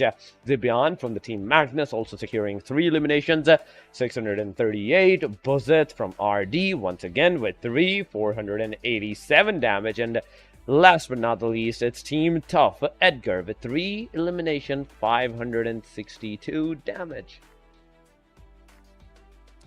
562 damage, Tough once again bringing up some good numbers, but unfortunate for them, they couldn't survive for that long. Circle shifts really made it hard for them to even get in, but that's been the story. Let's have a quick look at the match summary. It's highest elimination goes to Shaheen with 4, Destroyer with 4, Pinkman with 3, and Buzzet with 3, so some good numbers coming the way of Team Red Death. And we have highest damage been given by Pinkman, and Zibian, Drawlin, and Edgar. Pinkman really superseding all of them with 807. We have highest assist going to Pinkman once again, 4 assists, even though this guy confirmed 3 eliminations. So if those assists weren't there, definitely his team would have some other numbers to their name. But 12 eliminations, 10 for placement. Team Red Death getting 22 points in a single match. Really looking pretty nice, I must say, the way this team is playing. And again, you know, it's not the first time we saw them performing like this. This team is bringing up some big brain plays, and I'm really loving the way these young lads are making us think, you know, these out of the box, and, you know, making other team things out of the box, because some of the possibilities that they bring onto the battlefield is really, you know, making all of us, you know, scratch our heads what's been going on. But on the second page, we have Regicide with 4, Se7en Esports with 2, 52 Esports with 2, 141x Bublu with 2, Team Star with 2, and 2 points for 1 more. So that's been the story for match number 4. But we'll definitely have a, you know, quick moving into our final match, as will be again Erangel. So as Group A is sitting on the benches, so let's have a quick look, you know, on my side. You know, I have some files open for myself as well. So SRX3X, Team Star, Se7en Esports, and Aegon not gonna play. So this is a match for a kind of a comeback match for Team 7th Element, Team HellRaisers. R3G, I must say, R3G can actually you know, finish their day on a high. So the possibility is there. Regicide, after 11 matches, are at 106. So not much of an improvement today, but so far they have done a great job. But RD really catching up with them. 93 total points, 91 for Team Star. Consistent performance. Star in 12 matches have 91 points, a good average of around 8.5, 8.2. SRX3X with 88 points. So far going pretty nice and tight for these guys. So far, it's a great start for, I'd say, hashtag number 2 onward teams. With R3G, today was not a good day for them. R3G, after 8 matches, remember us, and they had a good amount of points for themselves, a total of 90 plus. But right now, with 90 plus points, yes. Yeah, 90 plus. But today, 4 matches, They've only secured a measly, I think, 10 points, 15 points maximum for themselves. But on the second page, guys, we see Team Se7en Esports with 63, 58 for the Team QWERTY, Skyline XGG with 56, 55 for 141 Bablu, XGeneration with 55, and that marks the 50 point marker. 16 onwards, we are seeing 48, 46, 40, 33, and 14 respectively. But Freestyle, what is going on with Freestyle so far? After all the matches that they have played, 11 total matches, they have only managed to secure 11 points for themselves, and that is a huge drop from the top position. But nonetheless, this is going to be the last match of today, the Miramar once again, where Group B, C, D, and E are going to play. And as SN already mentioned, there's going to be a chaos. I can already tell, as Egon is not playing. The majority of the teams where they had a total in the overall ranking, Group 1 and Group 2, they're not playing this match, and that means it is a chance for the other teams, whether they're on the hashtag number 3 or 2 or even the 4 onward, they can make their, I'd say, debut in this match and get a good position. Yeah, it could be a match that can actually put you on a good position at the end of the day. And once you are with some good numbers for yourself, you can actually work on top of that and make it worth working for, because right now the situation Team Freestyle have, I can shortly tell, it's not crossing their mind that they can actually make a comeback, in my opinion. It's my opinion. But guys, we'll go on a short break. Don't go anywhere. We'll be right back.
A new 1.6 by 1.6 kilometer map is coming to PUBG Mobile version 2.7. In this map, there are several energy zones where you can receive random attribute boosts, such as increased speed and health recovery. At the same time, lots of supplies spawn in the area. Be sure to grab them while you can. After finding all the supplies in an area, you should keep moving to find more supplies. The fastest way to move about is through portals. Go through one to teleport to the other side somewhere else on the map. After exploring an area, it's best to teleport somewhere far. However, it's important to note that there's a cooldown after use, so it can't be used too frequently. If you want to travel across mid-distances, be sure to take note of the updrafts on the map. Get close to an updraft to get lifted into the air. After reaching a certain height, you'll descend back to the ground. During your descent, you can freely adjust your direction to head to your destination. This transportation method is very handy for escaping dangerous situations. Another thing you have to watch out for are the volcanoes on the map. The lava erupting from these volcanoes can cause damage within a certain range. Be sure not to step on the lava, otherwise you'll keep taking damage and lose health. After arriving at a new area, be sure to search for exclusive crates. Approach them to get exclusive themed supplies. Apart from exclusive crates, timed airdrops are also a great way to get supplies, so make sure to keep an eye out for the countdown timer on the minimap. It indicates when an airdrop is about to appear.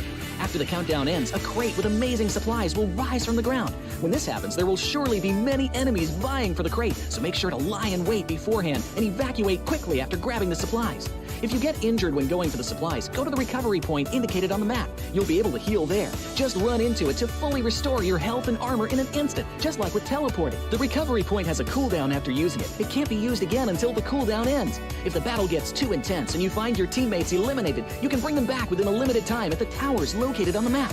The towers also have cooldown after being used. Each player can only be brought back by a teammate once. Players that have been brought back will directly respawn near the tower that was used without having to jump back to the battleground. Hurry and join your friends in the fight for victory.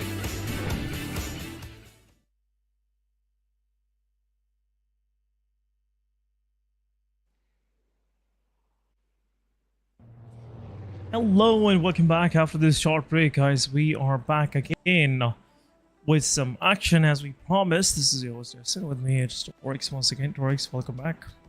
Thank you so much, Se7en, once again for the warm welcome and the finally awaited match, the Miramar, the last match for today is finally here at the plane line. We can see starting from prison towards the Oasis area, western side favored plane line, I'd say, where El Pozo, the Picado, San Martin, Hacienda, and even the southern areas, Los Higos Prison, or even the Chumacera areas are completely accessible for the teams with the Los Leon, the Puerto Paraíso, and Impala, the higher eastern regions. That's where we see usually the teams go, and it's not accessible unless you have some kind of transportation or vehicle to your name. But right now, we are seeing the teams also taking their drop-offs, and I'm more curious to see, are we going to see some early clashes because of this plane line? This is a bigger question, and for me, and I'm hoping that we do see, because this is the last match for today, and the teams do need to end it on a higher note. Yeah, but so, that match of the day where you need that confidence for the next day. There's nothing much I can, I would say talk about in particular, but one thing that I can surely tell is these kind of matches really put you up for the next day. It gives you that kind of confidence. But right now we're seeing some early fights happening between Team AMZ and Team HR. Jokey takes down Rex. It's an early clash where Romeo Boy is lead. Teammate very quick with their feet. Survive. Some support, but Jokey have to be careful from across the river. No rep. There could be some, shots happening, but Romeo Boy will bleed out. But Team HR gotta confirm the elimination. Surely, they have to do it. Jokey Boy will take the revenge and make the fight an equilibrium, because even look at a team, SH2E, the rest of the players, they're so far away. They're not in the close vicinity, but Jokey Boy, are you looking at the players? But Maxi from a long range is also shooting at Jokey Boy. Did some damage, not that much that the player gets eliminated. But right now, Rahman with a Mini 14 and a telephone on his head. He is going to swim out in hopes to not just take the aggression, but also to try and survive, secure Rex's revival. But no, it's not going to happen. We all can see that because Rex is super low. But on the other side, 52 Esports not taking just one, but two initial eliminations against the team XGeneration. XGeneration is on the receiving edge, and as they lose two of their players, now the rest two have to be careful. HR with 3 players surviving, one elimination means XH2E with the same scenario, but 52, they are on top right now in the early stages of the game with 2 eliminations. But there we go, JD also gets confirmed. HR securing another elimination. They're outside the circle, but yet they are taking the fights because the Las Vegas area, the position where it means XH2E is, and the water area that they have to cross, HR has their eyes set up on the water side area, and as soon as you're going to be jumping in the waters, you're going to be jumping for your elimination. But HR, now with the cars, they're going to move away. R3G, on the other hand, they're near the El Pozo, near the team SLXTG, in hope that they can take the fight. There's also the possibility that the R3G and the team SLX, they're just going to survive, because not only this is the mid of the circle, but also the only city where you have the best position possible to, I'd say, not let yourself be exposed. Yeah, you gotta be careful. You gotta be careful. Right now, El Pozo has been the centralized position, and that's the reason why Montenuevo has no more inhabitants as R3G moved up toward the big city. They don't want to live in the suburbs. They want to be a part of that city life where TG is holding on. This could be an interesting fight between both of these teams, but as we were seeing, on the southern edge of the circle, we have 52 Esports, Team Tough, AHR, XGeneration, RD, all of them trying to make their way in. And this will make it difficult for teams on the go, and especially for AMC XH2E, because they already lost 2 of their players early on. And the only thing that they are left with right now is their duo, which gotta survive if they want to get some points for themselves. Right now, AHR looks like they will be moving through Landrella. They have 2 eliminations early on to their name. 3-man standing. This team might go against the Team Tough while they're moving, but look at 1-4-1.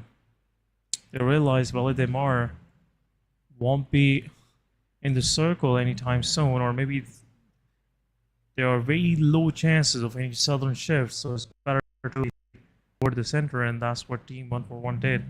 And now they are all close to the El Pozo side, southern side of El Pozo. R3G is already camping. Oh, Cross, but no. Freesal goes against 52 Esports. Salman taking one down.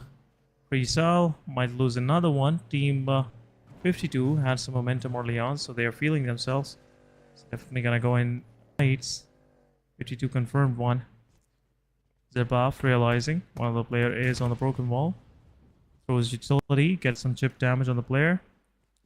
The kill feed, 1-4-1 Bablu. Goes HR. Joki is confirmed right away. Team HR down to the man standing. Next also goes against Team Bablu. Janaza takes down next. Next is confirmed. And it's down to last man standing, Tears. Tears. I don't know what these guys been thinking, and they've been going straight into the cluster where it's been 3 teams. Yeah, obviously they don't know, but it's just been a rough one for the man standing now. But 52 Esports have made Freestyle to back off from this fight, because looks like 52 Esports, they claimed the title of Alpha in this fight. Now they're keeping Freestyle, just holding on to their compound. And FS is waiting for that aggression, which 52 Esports never gonna unveil on them. So 52 Esports right now with 3 eliminations to their name, starting pretty nice and tight. I'd say 52 has read FS as well, because not only right now we are seeing the 52 Esports moving into the backline areas, they're going back to a safer region, and that is because they know that the Team FS, They're waiting out for them. They're luring them out to come towards them. But look at that. What just happened? 52. Right as they were moving back, they're forced with a third party, losing one of their player out. Team AS taking the initiative, not just knocking, but eliminating out the player. 52 on the other hand, now with a 3-man standing. Hacker has been lost. Walud, Salman, and Hassan are the only 3 hosts, but Hassan is also on his feet. He doesn't have a car yet. He doesn't have a transportation that he can use or get inside of that circle as fast as possible. And even this first circle is going to be a hectic scenario for this player. Just look at that. They were in the circle a while ago, and as the second stage forms up, they are instantly in the snap of the finger.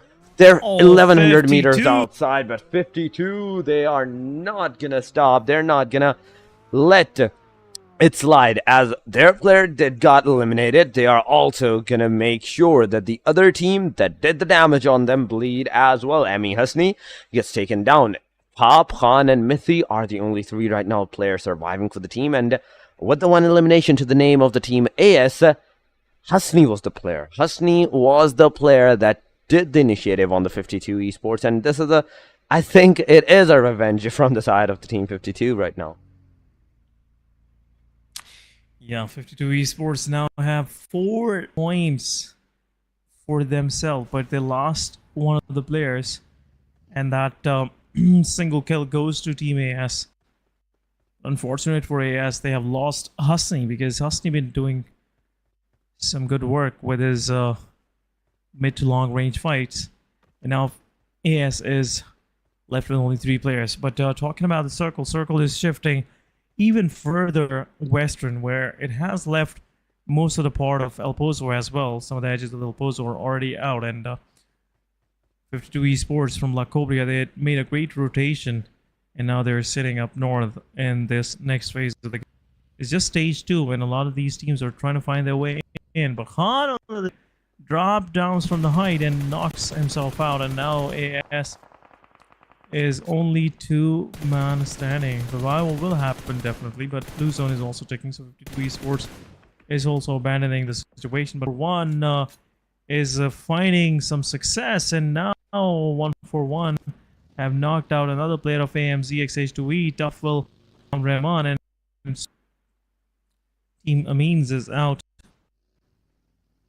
First team to leave. HR with solo survivor, XT with 2-man standing. So 2 more contenders that could possibly leave us. 2 seconds. Right now, 1-for-1. Clear out this ridge line. The southern side of El Pozo. This could be some good position, and they have isolated 2 of the players from Team Bablu. Destroyer down, giving some damage to Sirius, so not allowing Sirius to even close in to the players of TG, so that's just really helpful. But someone gotta keep watching that angle. Oh yeah. Because at any time, there could be a possible push. But Oxy takes down Gokubot. Oxy have a position to their name on the northern edge. Se7en is quite split up. Magnus is also joining in. But 52 Esports goes on to the player of HR. Tears is holding on to this position. Walud going in. There might be one of the players get flushed out. Walud pushing forward. Tears is holding on to his position, not giving his footsteps. Last guy. Oh my goodness. Oh my goodness. This will be a disaster. This could be a disaster. And there you go. He gives out his position. And we'll take no one down. It's over for HR. It is over. It is over for Team HR at the hashtag number 15. 14 teams right now surviving, but 52. Talking about them, they did a good initialization against the Team HR even right now.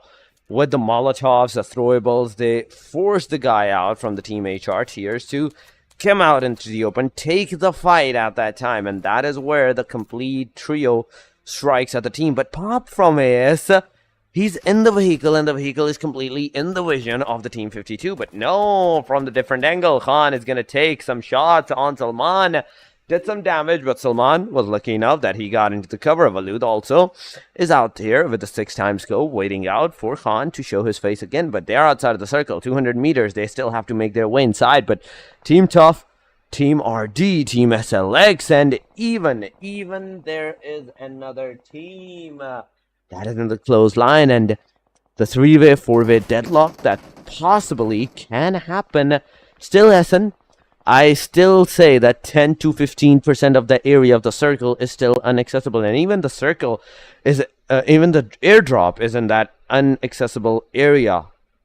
Oh my god, it is a big setback for the team that want to go towards the western region. They want to take out the western cities for themselves, but the position, the mountain top, it's not gonna let them. It's not gonna let the players stay there for that long, because from even the long range you can be spotted. Your car can be spotted at that time, and if it does, you are completely at the mercy of the other team, whether they're gonna take the shots on you or whether they're gonna like leave you out and move their own separate ways. But RD, they also have to make sure that the position that they're in, they have to change it. They have to make their way more inside of that circle and in a safer path, in a safer region. But the complete area, the complete region that they are in, it's contested. The right side, it's contested by, in fact, Se7en Esports and Team Tough. On the western region, there's a Team XGeneration and 141 Bablu. But in the kill feed, QWERTY and Team AS once again taking the fight. As we're seeing them taking the fight, there's also the Team Hashtag and the Team Magnus initializing as well. RD Pinkman, he's waiting out. He's waiting out for the circle, and as the circle takes another shift towards the northern side region, somewhat a centralized position to the prior circle, now the team is once again outside 200 meters of the circle. RD Shahir has also been spotted by the XGeneration Psycho. Tap fires on the players, but the players goes on the reload. This can be a threat that the player might be able to save himself up, but no. QWERTY freestyler, QWERTY from a different angle, a third-party shot, and look at that. It has marked an end for one of the player for the Team RD, and the second one is also bleeding. Yeah, it's also bleeding. Pegasus is the one knocked out. Pinkman last man standing. He's trying to find his way out of the circle. He's a solo survivor right now. But I was trying to do something with themselves, trying to find anything. But now they couldn't find even a single point. But now, in the kill feed, Magnus going against Hashtag. Team SLX. Now they have some intruders coming their way. Magnus confirms one of the players on Hashtag. Hashtag down to, I believe, last two surviving.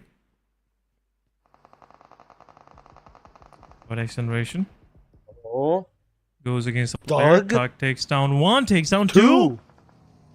My goodness. What is Thug even trying to do? But Psycho drops down. Bablu JD sprays him down, confirmed, and Psycho gets confirmed as well. In the kill feed, Hunters take down Tokosaurus, confirms the elimination. And now Oxy, they have something for themselves to actually hang on to find a way inside the circle. They have made sure 7th element bleeds when they're trying to find their way into the circle, and they have now the total control of the northern area. There is no contention whatsoever for them. But right now, Khan from AS is going against R3G. I'm trying to find his way. XGeneration on the other side confirms 2 eliminations, and now 1-for-1 is down to 2-1 standing. JD and Sirius have somewhat surrounded the player of XGeneration, the last one standing, but Team Tough in the kill feed getting knocked out. Team QWERTY just gatekeeping them right now, and QWERTY confirming the kills. AS also gets eliminated. Naki confirms Khan, and at the same time marks the end of Team Tough as well on 13. It's not been a good ride for Tough and Freestyle this week. Both of these teams are struggling pretty much in every match, and now another match couldn't find anything. QWERTY cleaning out the edges on the southern side, going up north. They might have to face Team R3G, but in the kill feed, Magnus finishers takes down Naki. Naki was pretty spread out for the team, and will get revived obviously, but Seni right away retaliates and takes down Finisher. Finisher gets taken down, and just look at the clusters. Look at the cluster that is being formed up at the western regions. 141 Bablu on top of the mountain. They're waiting out for the players to come out in the open with the mini 14s, the long-range scopes that they have. Every team might be at their mercy, but R3G Se7en taking down one of the player of the team, Magnus. The other one, Drawlin, is also down, confirming the elimination of Faster. He moves his direction towards the rest of the team Magnus's player, which is Beyond, the last guy standing for the team of Magnus. But with the DBS, even with the DBS, it's not going to be viable for the team, and R3G takes that elimination as well. So far, with 5 eliminations and 4 players still alive in the match, R3G is looking at strong, and this might be the match that they want as well for themselves. They want to take that winner chicken dinner down home. 5 eliminations so far, SN. 4 players surviving, 2 for Se7en, 2 for 420 Boy, and Naki with 1. It's a good start. I'd still say it's a good start because there are still 9 teams remaining. The players, the team can hope to get more eliminations, but the position that they are in, they are still outside of the circle. Right angle, there is 52. Walud from the back line can do, I'd say, a backstab on the players and make the whole team bleed out at that time. But RD 52, they're the one that are on the last hope for the players. 5 elimination for the team 52. RD with 0 elimination so far. 7th element with 2-man standing. Hashtag with 2-man. 141 with 2-man. But the rest 4, SLX, Oxy, R3G, and Team QWERTY with complete squads, completely like on their toes with the complete team accommodation that they have. They are here for that aggression. They are here for that winner chicken dinner. Right now, Team QWERTY is also looking headstrong with 7 elimination to their name. And they're face-to-face against the second team that not only has the second most elimination right now in the match, but also the complete squad. It can be a 4v4 against the R3G and the Team QWERTY. Wolverine slowly and steadily approaching the same way as Waz is doing thing. 420 Boy and Se7en together in the same compounds. No luck in hoping to find out the players, but Wolverine, can you spot out the player? Can you take someone down? That is a big question because if Voltrux takes Naki down right at that instance, there will be a confirmation on Naki, but at the same time, Wolverine's outside the circle. He is going to receive a lot of damage because of the circle, and if this stage closes up before he can heal himself, it's going to be a disaster. 420 Boy also down on his knees, and there we go, another confirmation. 9 elimination to the Team QWERTY and 4-man standing. They are staying strong. They are making sure that every single player that they secure, they do it with a complete push-up.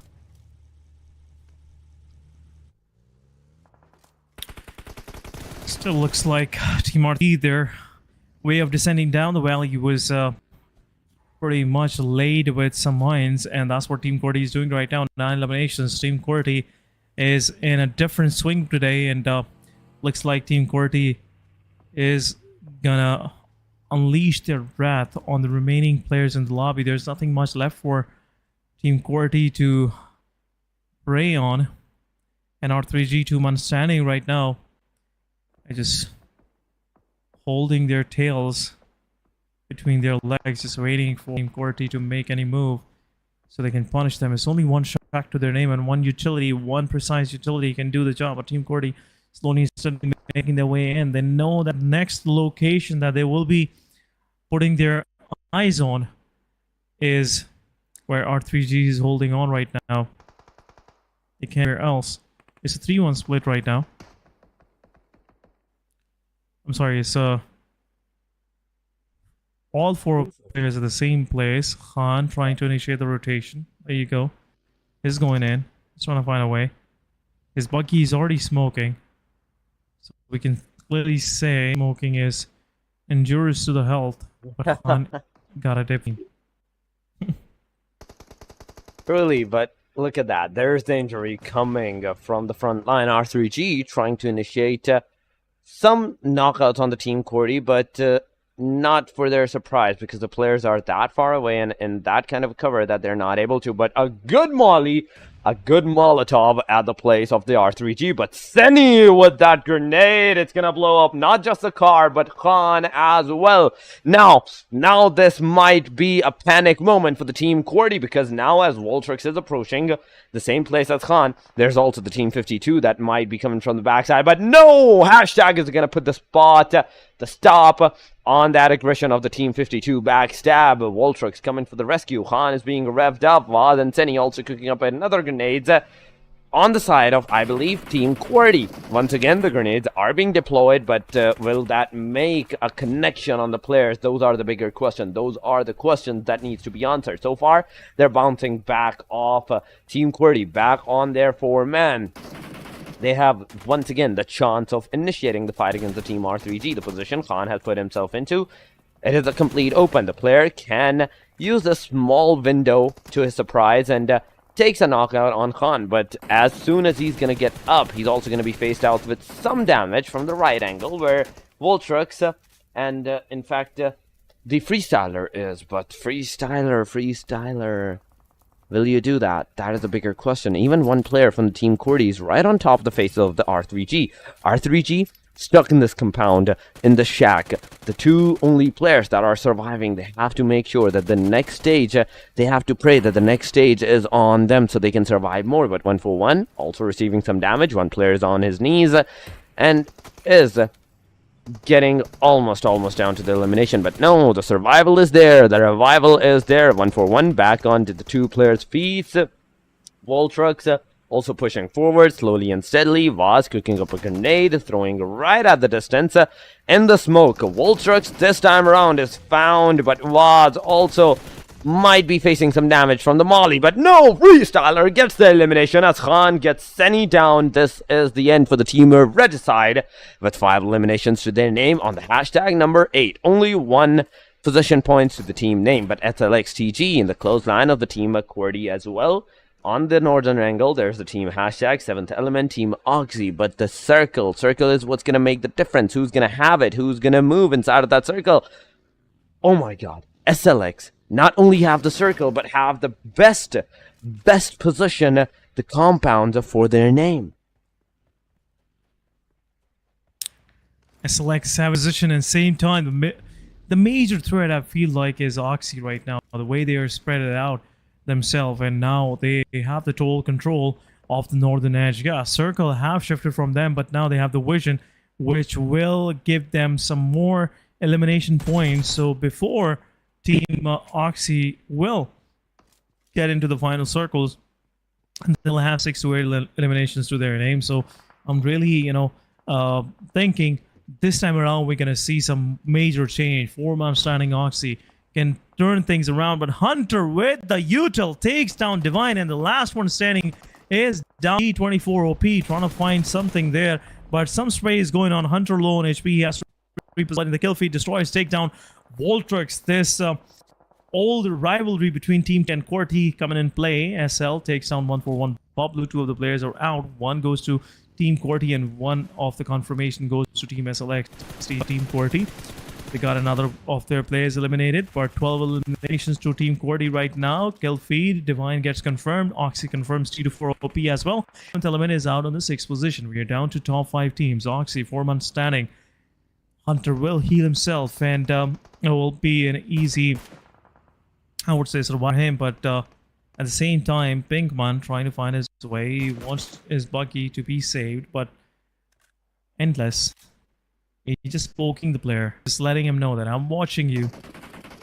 Don't think that you are not being watched. But this time around, hashtag goes against Oxy. Oxy takes a lot of damage to the player. Oh my god! Make sure that player survives on the slither of, but Hayan somewhat survives, but one of the players from Team is already knocked out. Safety TM pushes in, comes in with a confirmation with the Bucky. What is Saf even trying to do? What is this guy? I'm just curious to know what is he thinking every time with these kind of plays. But Oxy will revive their player. Already solo survivor. Team SL planning. They have a total of 4 eliminations to their name. 4 versus 4 situation where Team TG is slowly and steadily closing in. They didn't want to give any time to the players of Team Oxygen to reset, but Team Oxygen have resetted themselves, and with 6 eliminations to their name, they did a great job, I must say, of surviving in this difficult circle. Definitely, they did a good job surviving in the circle right now, but it's down to the top 3 teams. RD so far not even having a single elimination to their name. The 3rd position, if they get eliminated at, is only going to provide them with the 5 total points of the survivability. SLX, on the other hand, they have a complete squad. Oxy, on the other hand, has a complete squad. So it's a 4 versus 1 scenario. RD might be on the receiving edge, but look at the team Oxy's, I'd say, the composition of the team. It's a 3-1 composition, with Endless being on a complete different array angle. Icebreak gets taken down by the play zone. What just happened? Oxy is on their knees. One player, in fact, is on their knees, but at the same time, Pinkman is also facing some damage, and there we go with nice the recon. Using the M416, the Red Death gets eliminated on the hashtag number 3. Fight of a 4 versus a 4 if Icebreaks gets to the rev, which he does. And now, with Oxy having the upper edge against the team SLX right now, they're on the down ridge, they're on the down angle. Icebreak is going to cook up a grenade, it's going to throw it up near the team SLX, but in the retaliation, there's also going to be some grenades from the team SLX side. Will it hit the players? This is going to be a bigger question, but in the next circle, no one is going to have the circle. The position that you can survive is going to be the mid of the circle. Icebreak coming in close, using some sprays against Thunderclap, doing some damage, but 5 elimination for the team SLX in total, nice one. and there we go with 1 elimination on team Oxy. This can be a potential push from the team SLX side. 1 player, Zigsaw, coming in close. Thunderclap also coming in close. M416 spray on Icebreak, but no, Thunderclap, he takes him down. Now it's a 4v2, but Destroyer using the utils. Hunter gets taken down, and then what's the FTDM? The last guy standing. It's a wrap. It is a wrap. SLX TG, they wins this out with those amazing winner chicken dinner and a good amount of kills. Yeah, some good kills and a winner chicken dinner for the Grounders.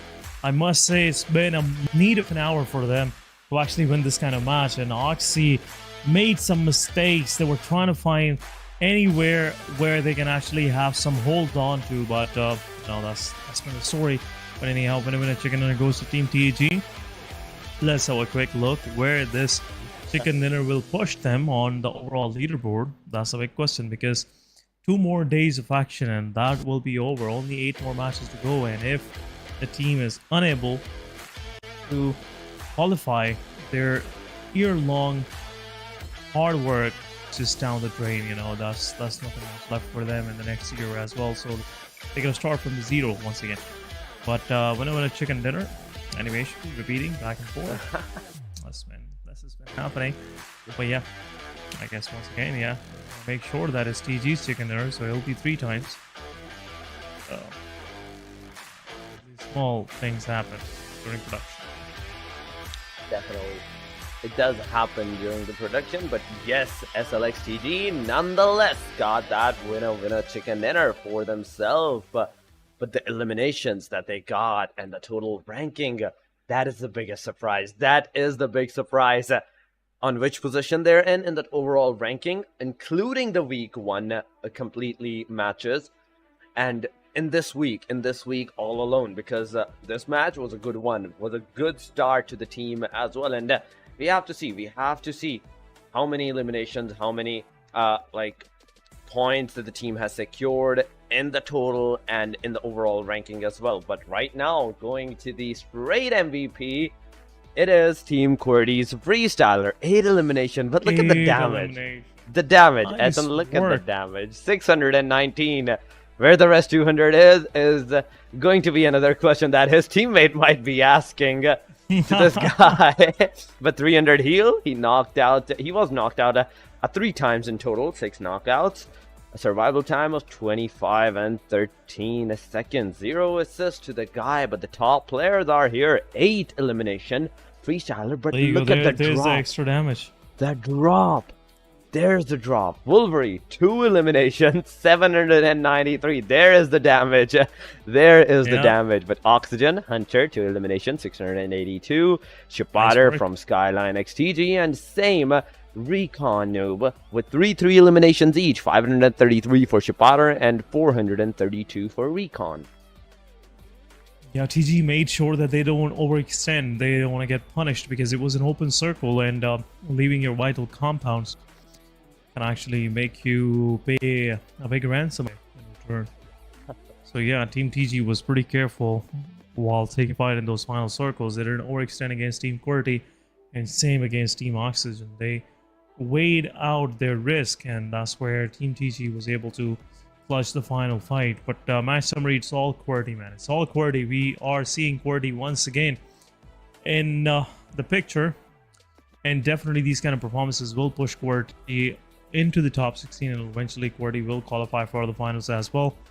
That was a question in my mind, and there you go, answers coming from the side.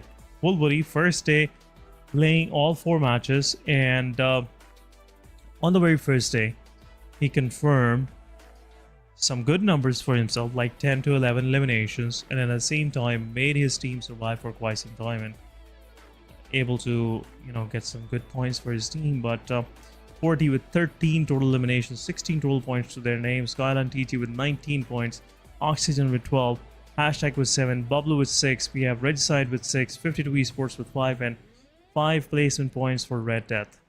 These 5 placement points are all thanks to Pinkman. He survived for that long in that small shack, stayed under the radar, didn't, you know, poke out his head, and got these 5 points, which could have been 0 for. Definitely. It could have been 0. It could have been.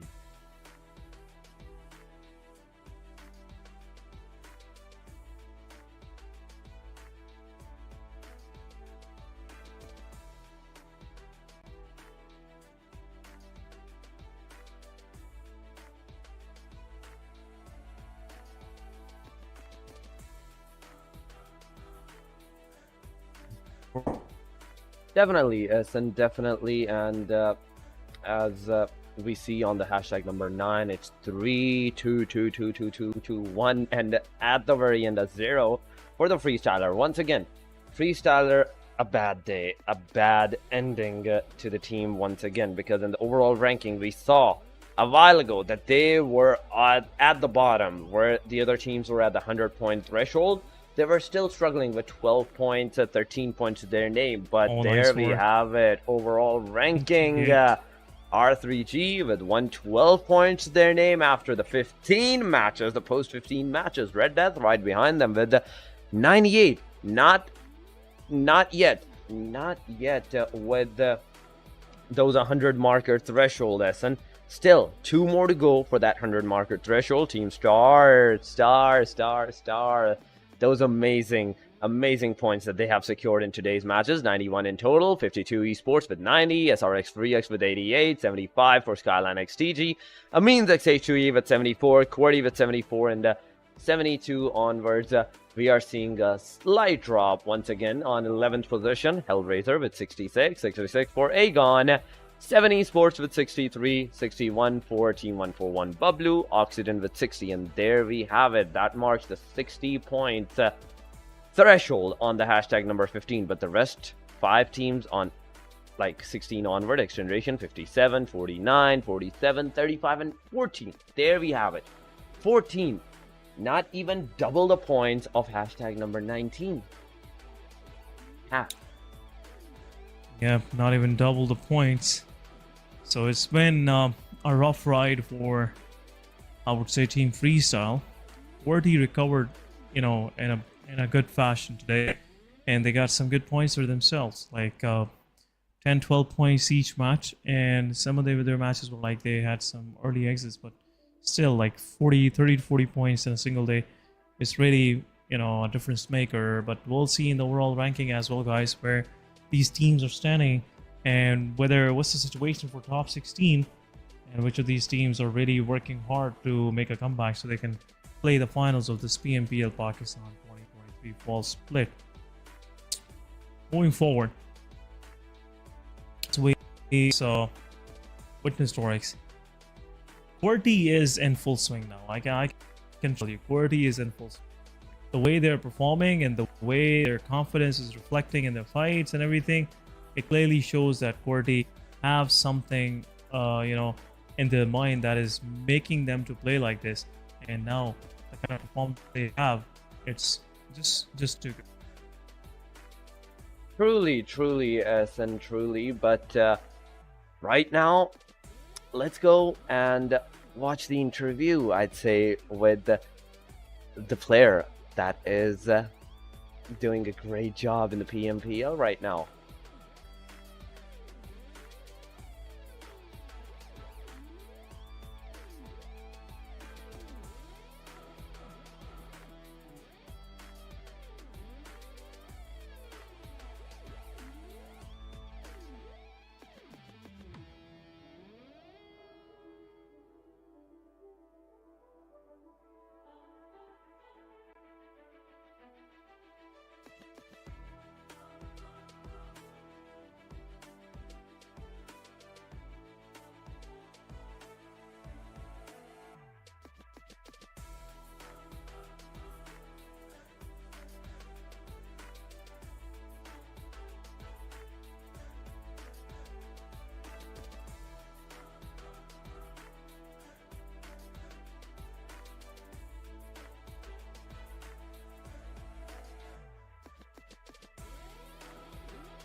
There we go, guys. Once again, we are back. Even though, if you could hear that, you could not have understood what was said at that time, but still, an interview is an interview, and it was somewhat, I'd say, the thing where the player was being asked how he did the performance and what was in his mind at that time that he was playing throughout the whole game, because that is a big thing. You need to know and assess the pressure that is on you at that time. But guys, nonetheless, the overall ranking is finally here, and we are about to see that, because in the top there is still Aegon Se7en, 300 points crossed by Aegon at 304 in total, with 5 winner chicken dinner. 7th Element being on the second, 7 chicken dinners, same as their name, 7th Element and 7 winner chicken dinners, but total points of 288. Still 14 or 16 points different. Yeah, it's a huge difference. You know, I was thinking maybe Aegon XI weren't able to, perform at their peak, so 7th Element would have a chance to actually close that lead. But looks like Teams Aegon is running away with the first spot, and they're not letting anyone touch them.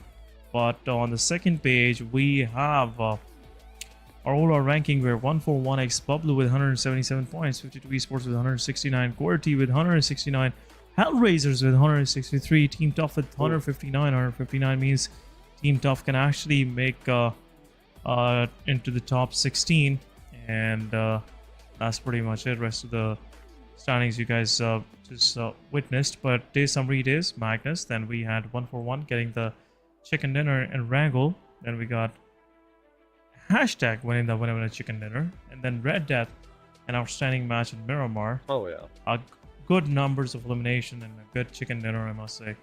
And the way they controlled the southern part of Lost Neons really made me think, what else these guys can do and what sort of capabilities that they have hidden from us.